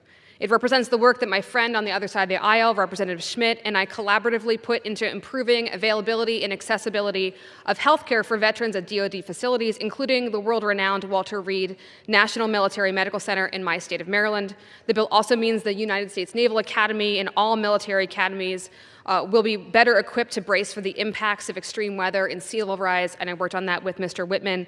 The bill delivers a well-deserved pay increase for our service members and ensures DoD cannot arbitrarily RIF its employees. This bill includes crucial support for our allies like Ukraine and provides critical checks on this administration's power. I spent most of this year, including yesterday, visiting every military installation in Maryland, meeting with and listening to service members of all ranks. It helped inform my priorities, and today I'm proud to stand before this chamber requesting my colleagues support this bill. I yield back. Gentleman from Washington reserves. Gentleman from Alabama. Thank you, Mr. Speaker. At this time, I'd like to yield 1 minute to an outstanding member of the Armed Services Committee, Ms. Kiggins of Virginia. Gentleman from Virginia is recognized for 1 minute. Thank you, Mr. Chair. Mr. Speaker, this NDAA delivers the investments and reforms our service members deserve, improving readiness, modernizing our forces, and strengthening the foundation of America's national defense. The bill revitalizes our defense industrial base, strengthens American shipbuilding, and supports the workforce that keeps our Navy and Joint Force mission ready. These investments deliver for our nation, and they deliver for Hampton Roads, home to the sailors, shipbuilders, and military families who sustain our national security every single day. It invests directly in the men and women who wear the uniform by improving pay, strengthening housing, expanding child care, and ensuring access to timely, high-quality health care. It also makes targeted improvements to training, capabilities, and modernization so our force remains the world's premier fighting force. The fiscal year 26 NDAA builds a stronger military, a more resilient industrial base, a more secure nation. I urge my colleagues to support this legislation. I yield back. Now reserved. Gentleman reserves. Gentleman from Washington. Thank you, Mr. Speaker. I'm now pleased to yield 2 minutes to the ranking member of the Committee on Foreign Affairs, Mr. Meeks of New York.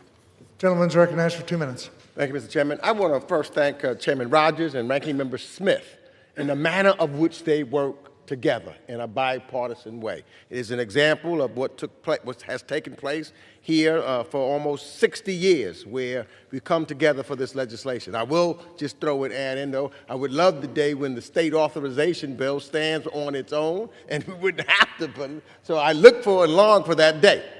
But let me just start with what I believe is good in the bill that was negotiated. The Iraq War ended more than a decade ago. Yet presidents from both parties have cited the 2002 authorization for use of military force, or the AUMF, to justify military actions completely unrelated to Iraq. Leaving it on the books invites future presidents to drag us into reckless foreign wars, and the American people do not want those wars. And Congress has not yet authorized those wars, or will not. They have to come to Congress to give us that power. So I'm honored to take the baton from former Congressmember Barbara Lee in carrying this legislation forward, and I want to thank the cross-lead across the aisle, Representative Roy, for getting this past the finish line.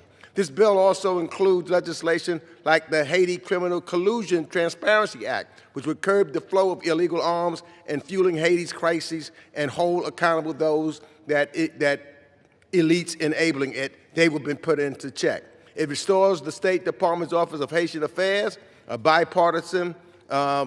bipartisan way, and the NDAA preserves bipartisan initiatives like the Rangel, Payne, and Pickering and Veterans Innovation Fellowship at the State Department. There are, of course, some things in here that I don't agree with, and I wish we could have gotten in. You know, I wanted a stronger DFC, which is dealing with its core development mission, and not give those things away. But all in all, I've decided to vote yes in that spirit. I know you don't get everything that you want, but as members of the Foreign Affairs Committee, where we try to do things also in a bipartisan way, I appreciate what the two gentlemen here are doing in a bipartisan way. I yield back. Gentleman from Washington Reserve, gentleman from Alabama.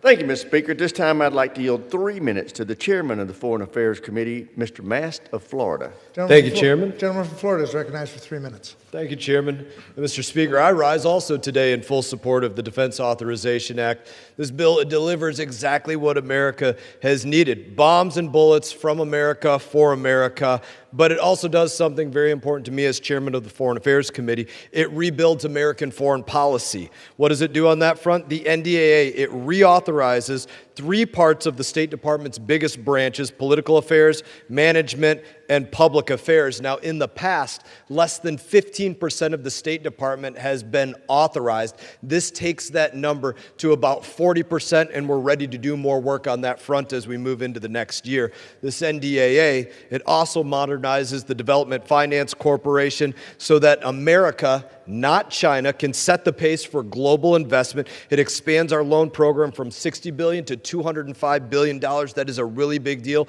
to get America out there on the world stage. And also with this NDAA, as many know, we are repealing sanctions on Syria that were placed there because of Bashar al-Assad and his torture of his people. And we're giving Syria a chance to chart a post-Assad future. We do that while also holding the new government accountable for its actions and giving the White House the flexibility that the White House needs to reimpose sanctions if the president views it necessary to do so. Finally, as was mentioned already, and very importantly, we are scrapping the old 1991 and 2002 Iraq War authorizations. We are taking the State Department from a place that was an unaccountable liberal slush fund in many cases to a place that has true accountability, where the dollars that go through that place will not simply be burned, which is what was happening in the past. And in that, I thank everybody for their work to create a better State Department. And Chairman, I yield back.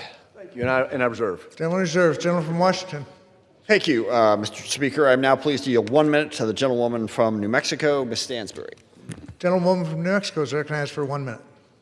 Mr. Speaker, I rise today as we debate the NDAA to highlight the important wins for New Mexico, even as we are investigating reports of unlawful strikes in the Caribbean. But I do want to applaud the bipartisan work that produced some major wins for my district and for New Mexico, including a long overdue 3.8 pay raise for all military personnel, authorization of funding for Kirtland Air Force Base, and language, which I am most grateful for, to hold the Department of Defense accountable for cleaning up munitions and unexploded ordnance on tribal lands, including in Isleta Pueblo. It also authorizes funding to stand with our allies in Europe against Russian aggression and strengthens our critical partnerships with allies in the Indo-Pacific. So while I thank my colleagues on both sides of the aisle for your great work in achieving these wins, we will continue to hold this administration accountable. I yield back. Gentlewoman yields back. Gentleman from Washington reserves. Gentleman from Alabama. Thank you, Mr. Speaker. At this time, I'd like to yield 1 minute to an outstanding and very passionate member of the Armed Services Committee, the gentleman from South Carolina, Mr. Wilson. Gentleman from South Carolina is recognized for 1 minute. And thank you very much, Chairman Mike Rogers and Speaker Mike Simpson. I am grateful to support the National Defense Authorization Act. I appreciate House Armed Services Committee Chairman Mike Rogers for his success for Peace Through Strength, working together with the ranking member Adam Smith. I am grateful that language that I propose to support missions at the Savannah River site and nuclear modernization. The two-site solution shows American commitment for peace through strength. Support for defense programs at universities like the University of South Carolina have provided for promotion of academia and national security together. With President Trump's envoy, Tom Barrack, history is being made today for the repeal of the Caesar Act, giving Syrians a chance for, after 54 years of Ba'athist socialist dictatorship, a message to the dictators in Tehran. Finally, enhancing security ties with European allies to defeat war criminal Putin keeps American families safe at home. I encourage my colleagues to support the bill. I yield back. Gentleman yields back. Gentleman reserved. Gentleman from Washington. Thank you, Mr. Speaker. I'm pleased to yield 2 minutes to the ranking member of the House HASC Subcommittee on Tactical Air and Land Forces, Mr. Norcross of New Jersey. Gentleman from New Jersey is recognized for 2 minutes. Mr. Speaker, at the appropriate time, I will offer a motion to commit this bill back to committee. If the House rules permitted, I would offer this motion with an important amendment to this bill. The amendment would talk about the very issue that I spoke about earlier. President Trump earlier this year launched one of the largest attacks on labor in U.S. history by signing an executive order to strip federal workers of their collective bargaining rights.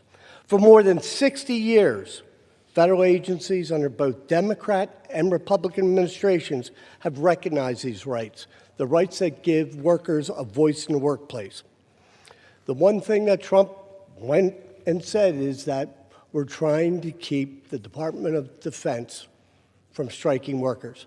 This has always been illegal. There has never been a strike at the Department of Defense by the civilian employees. It is banned. It does not impact national security. It is clear that this union-busting tactics by the union buster-in-chief. I was a union electrician and I'm co-chair of the Labor Caucus. I know firsthand how important collective bargaining rights are. It gives a voice to those workers. In a time where we're trying to encourage people to go to work for the Department of Defense, this is a way to try to keep them away because they don't have a voice.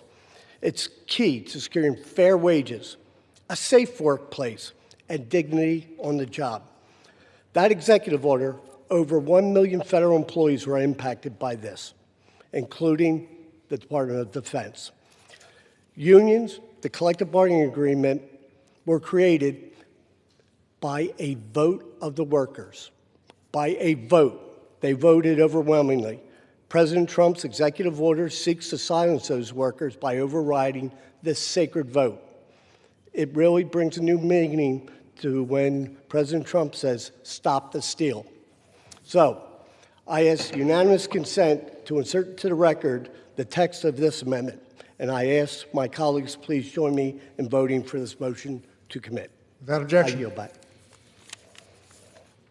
Gentleman's time has expired. Gentleman from Washington reserves. Gentleman from Alabama. Thank you, Mr. Speaker. At this time, I'd like to yield 1 minute to the gentleman from Mississippi, Mr. Ezell. Gentleman's recognized for 1 minute. Thank you, Mr. Chairman. Thank you, Mr. Speaker. I rise today in support of S. 1071, the National Defense Authorization Act of 2025. This bipartisan legislation includes the Coast Guard Authorization Act of 2025. This bill supports the efforts of the Coast Guard to protect American waters, interdict drugs, stop human trafficking, promote maritime safety, and save lives at sea. The Coast Guard Authorization Act of 2025 authorizes funding for the Coast Guard through fiscal year 2027 and makes critical investments to enable the service to meet its growing mission demands. I appreciate the work of Chairman Graves on this legislation, along with Ranking Member Larson and Subcommittee Chairman Carbajal. I urge my colleagues to support this bill, and Mr. Chairman, I yield back. And I reserve. Gentleman reserves. Gentleman from May I Washington. inquire as to how much time each side has left? Gentleman from Washington has 7.5 minutes remaining. The gentleman from Alabama has 5.5 minutes remaining. I reserve. Gentleman reserves. Gentleman from Alabama. Thank you, Mr. Speaker. At this time, I'd like to yield 1 minute to an outstanding freshman member of the House Armed Services Committee, Mr. McGuire of Virginia. Gentleman from Virginia is recognized for 1 minute. Thank you, Mr. Chairman Rogers and Ranking Member, for your leadership. And Mr. Speaker, as a Navy SEAL veteran, I'm incredibly proud to rise today in support of the fiscal year 2026 National Defense Authorization Act.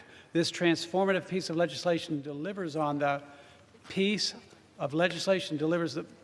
through strength mandate for this administration. This bill we're voting on today stands as a once-in-a-generation reform on the Department of War's acquisition procedures to ensure that the warfighter and services that the right equipment in a timely and expeditious manner for the fight in this moment and the future. God forbid we have to go to war. We want our men and women to be able to win the fight and return home safely. I promised when I took office to deliver for the Virginia 5th District, and this bill does just that with more for the Commonwealth, supporting the growing nuclear industry, advanced manufacturing, and workforce development sectors. It also takes necessary steps to address the extraordinary threats in the cyber domain posed by AI and quantum computing. Thank you to the committee staff and my own for their hard work on this year's bill, and I encourage all of my colleagues to vote yes. And with that, I yield back. Now reserved. Gentleman reserves. Gentleman from Washington. I have no speakers. If you have one more, okay. I reserve. Thank you. Gentleman from Alabama. Thank you, Mr. Speaker. At this time, I'd like to yield 1 minute to the gentleman from Florida, Mr. Herodopoulos. Gentleman from Florida is recognized for 1 minute. Thank you, Mr. Chairman. I rise in support of the NDAA, which designated to strengthen federal authorities in detecting and mitigating dangerous drone activities. Unmanned aircraft systems, while offering significant potential and innovation, also present a clear and present risk to the public.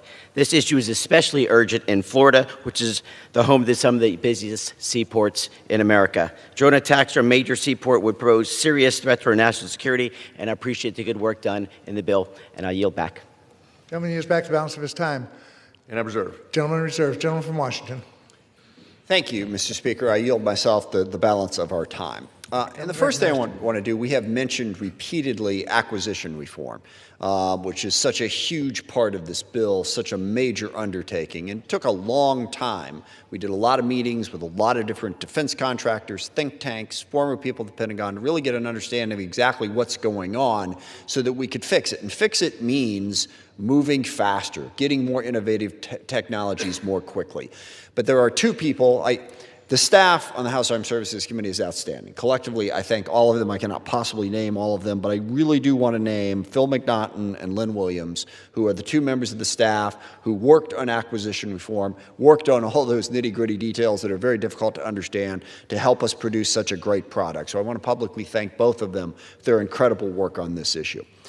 I do support this bill. That does not mean that I don't have concerns. I do. The biggest concern I have is that the Pentagon being run by Secretary Hegseth and by President Trump has simply not been accountable to Congress or accountable to the law. I mean, I guess it started with Signalgate when Secretary Hegseth put on an unsecure channel sensitive classified information that could place our troops at risk. The Inspector General did a report on that that concluded exactly that Secretary Hegseth had unnecessarily placed our troops at risk. His response to this was to say, I'm completely exonerated, no problem. Didn't even try to fix it.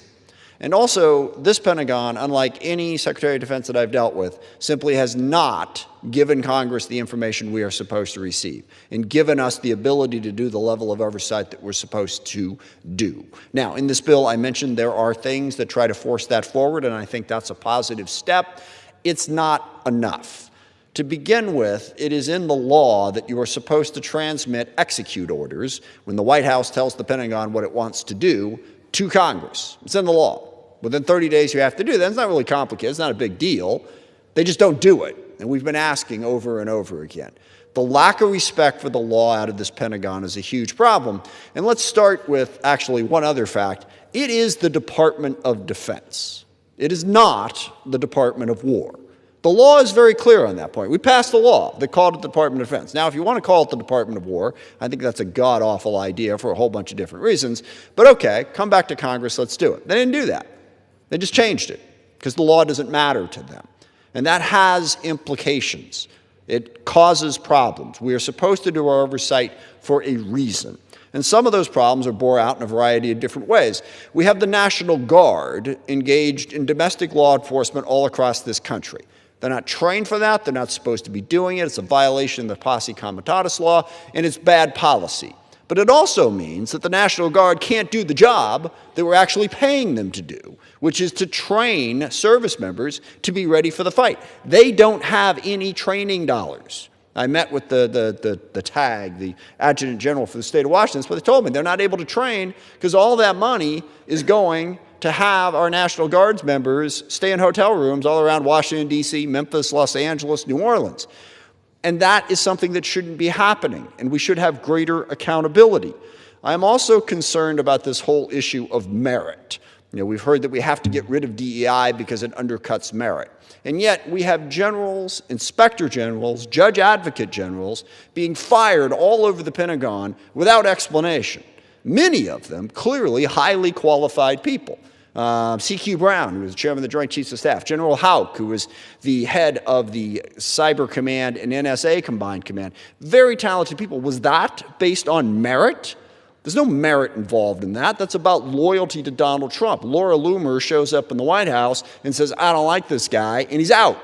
So if we're going to have merit, merit can't mean we're going to make sure that nobody who isn't a straight white man ever gets any possible advantage. That's not merit. All right? That's a built-in bias that focuses on loyalty, not on ability. And I also want to say I don't love DEI programs. You can read anything I've had to say about this. I am concerned about the way it has been implemented. But the idea that we ought to work to make sure that every corner of our country is represented in our military, I support. And there has been bigotry and bias and racism and sexism that has made that difficult. And we ought to try to undo that so that we can access all of the talent in this country. And saying that we're going to get rid of all of that in favor of merit that just happens to focus on people who are blindly loyal to Pete Hegseth and President Trump, that's not merit. I should clarify, I'm not opposed to DEI programs. I'm opposed to bad DEI programs, and we ought to excise those. But we don't do enough here, I think, to correct those problems as we move forward, and I'm saving the worst for last, stumbling into wars. Why does all that stuff matter? Accountability, oversight, the people's house having a say in all this? Because that way we don't stumble into bad decisions. And we're about to do that. We've already done that in Latin America right now. We have launched a war against narco-terrorists. President Trump ran on wanting to stop endless wars. You talk about an endless war, treating every single person who is a drug trafficker as a legitimate target for killing, is an endless war, and a war without authorization or proper legal authority. That lack of accountability and that lawlessness has consequences. And now, as someone mentioned, we are hearing that we have seized a Venezuelan oil tanker off the coast of Venezuela. And the president has spoken frequently about his desire for a regime change in Venezuela. That should not be happening. That's not the policy that we should be headed towards. We shouldn't be wanting to go back to the 19th century where powerful countries simply took what they could and there was no international law. So I have a lot of things that I'm concerned about. This bill, even if we did it perfectly, could not fix all of that. And the reason I want people to vote for this bill is because we need to reassert the authority of Congress. That whole string side of things that I just listed that we're concerned about, one of the biggest things about that is Congress needs to exist. We need to be a co-equal branch. We need to do our job. In which place President Trump puts us in a fiendishly difficult position. He disregards us, abuses us, does all this other stuff. And then if we pass a bill, well, eventually he has to sign it. So it's like, well, should we do that? But if we don't, then we're completely out of the picture. And this bill, and this I will give a sincere, compliment and thank you to Chairman Rogers. He worked with us in a legitimate bipartisan way. There are things that are not in this bill that Republicans wanted in the bill. We got those out because we wanted a bipartisan product. This is a bipartisan project that starts moving us in the right direction. Does it stop all those bad things that President Trump and Pete Hegseth are doing right now? No, but it really couldn't.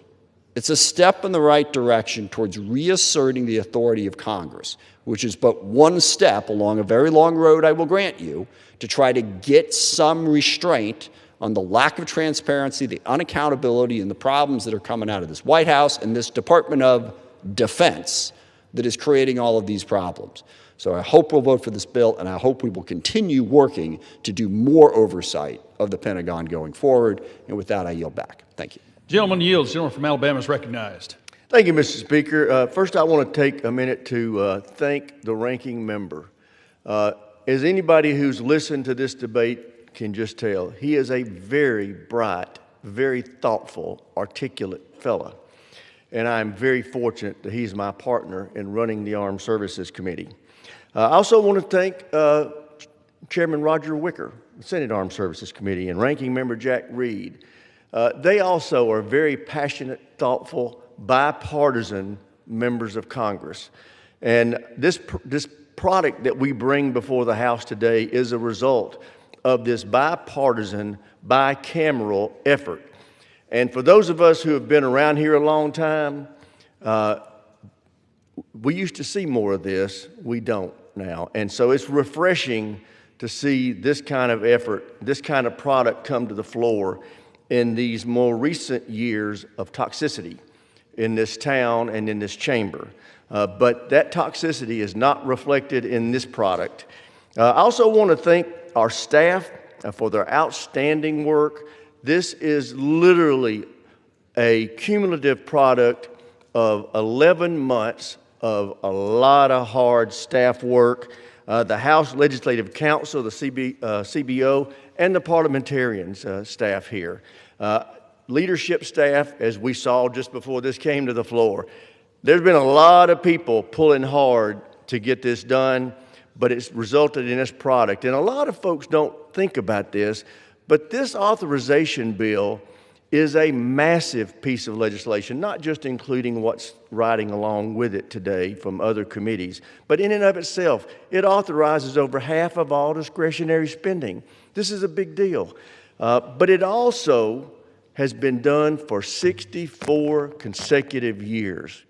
No matter which party has control of the White House, and no matter which party has control of this chamber, we find a way to make sure our service members have what they need to be successful and safe.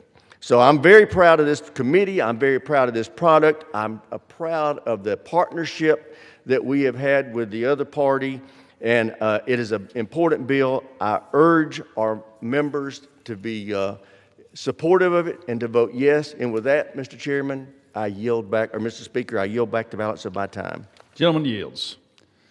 All time for debate has expired. Pursuant to House Resolution 936, previous question is ordered on the bill as amended. The question is on third reading of the bill. Those in favor say aye. Those opposed say no. The ayes have it. Third reading. An act to require the Secretary of Veterans Affairs to disinter the remains of Ferdinand V. Cota from Fort Sam Houston National Cemetery, Texas, and for other purposes. For what purposes, gentlemen from New Jersey seek recognition? Mr. Speaker, I have a motion to commit at the desk. Clerk will report the motion. Mr. Norcross of New Jersey moves to commit the bill Senate 1071 to the Committee on Armed Services. Pursuant to Clause 2B of Rule 19, the previous question is ordered on the motion to commit. The question is on the motion. All those in favor say aye. Those opposed, no. The noes have it. The motion is not agreed to. I ask for nays. For what purposes, gentlemen from New Jersey seek recognition? I ask for nays and yeas. Yeas and nays are requested. Those favoring a vote by the yeas and nays will rise. Sufficient number having risen, the yeas and nays are ordered. Pursuant to Clause 8 of Rule 20, further proceedings on this question will be postponed. Pursuant to Clause 12A of Rule 1, the Chair declares the House in recess for a period of less than 15 minutes.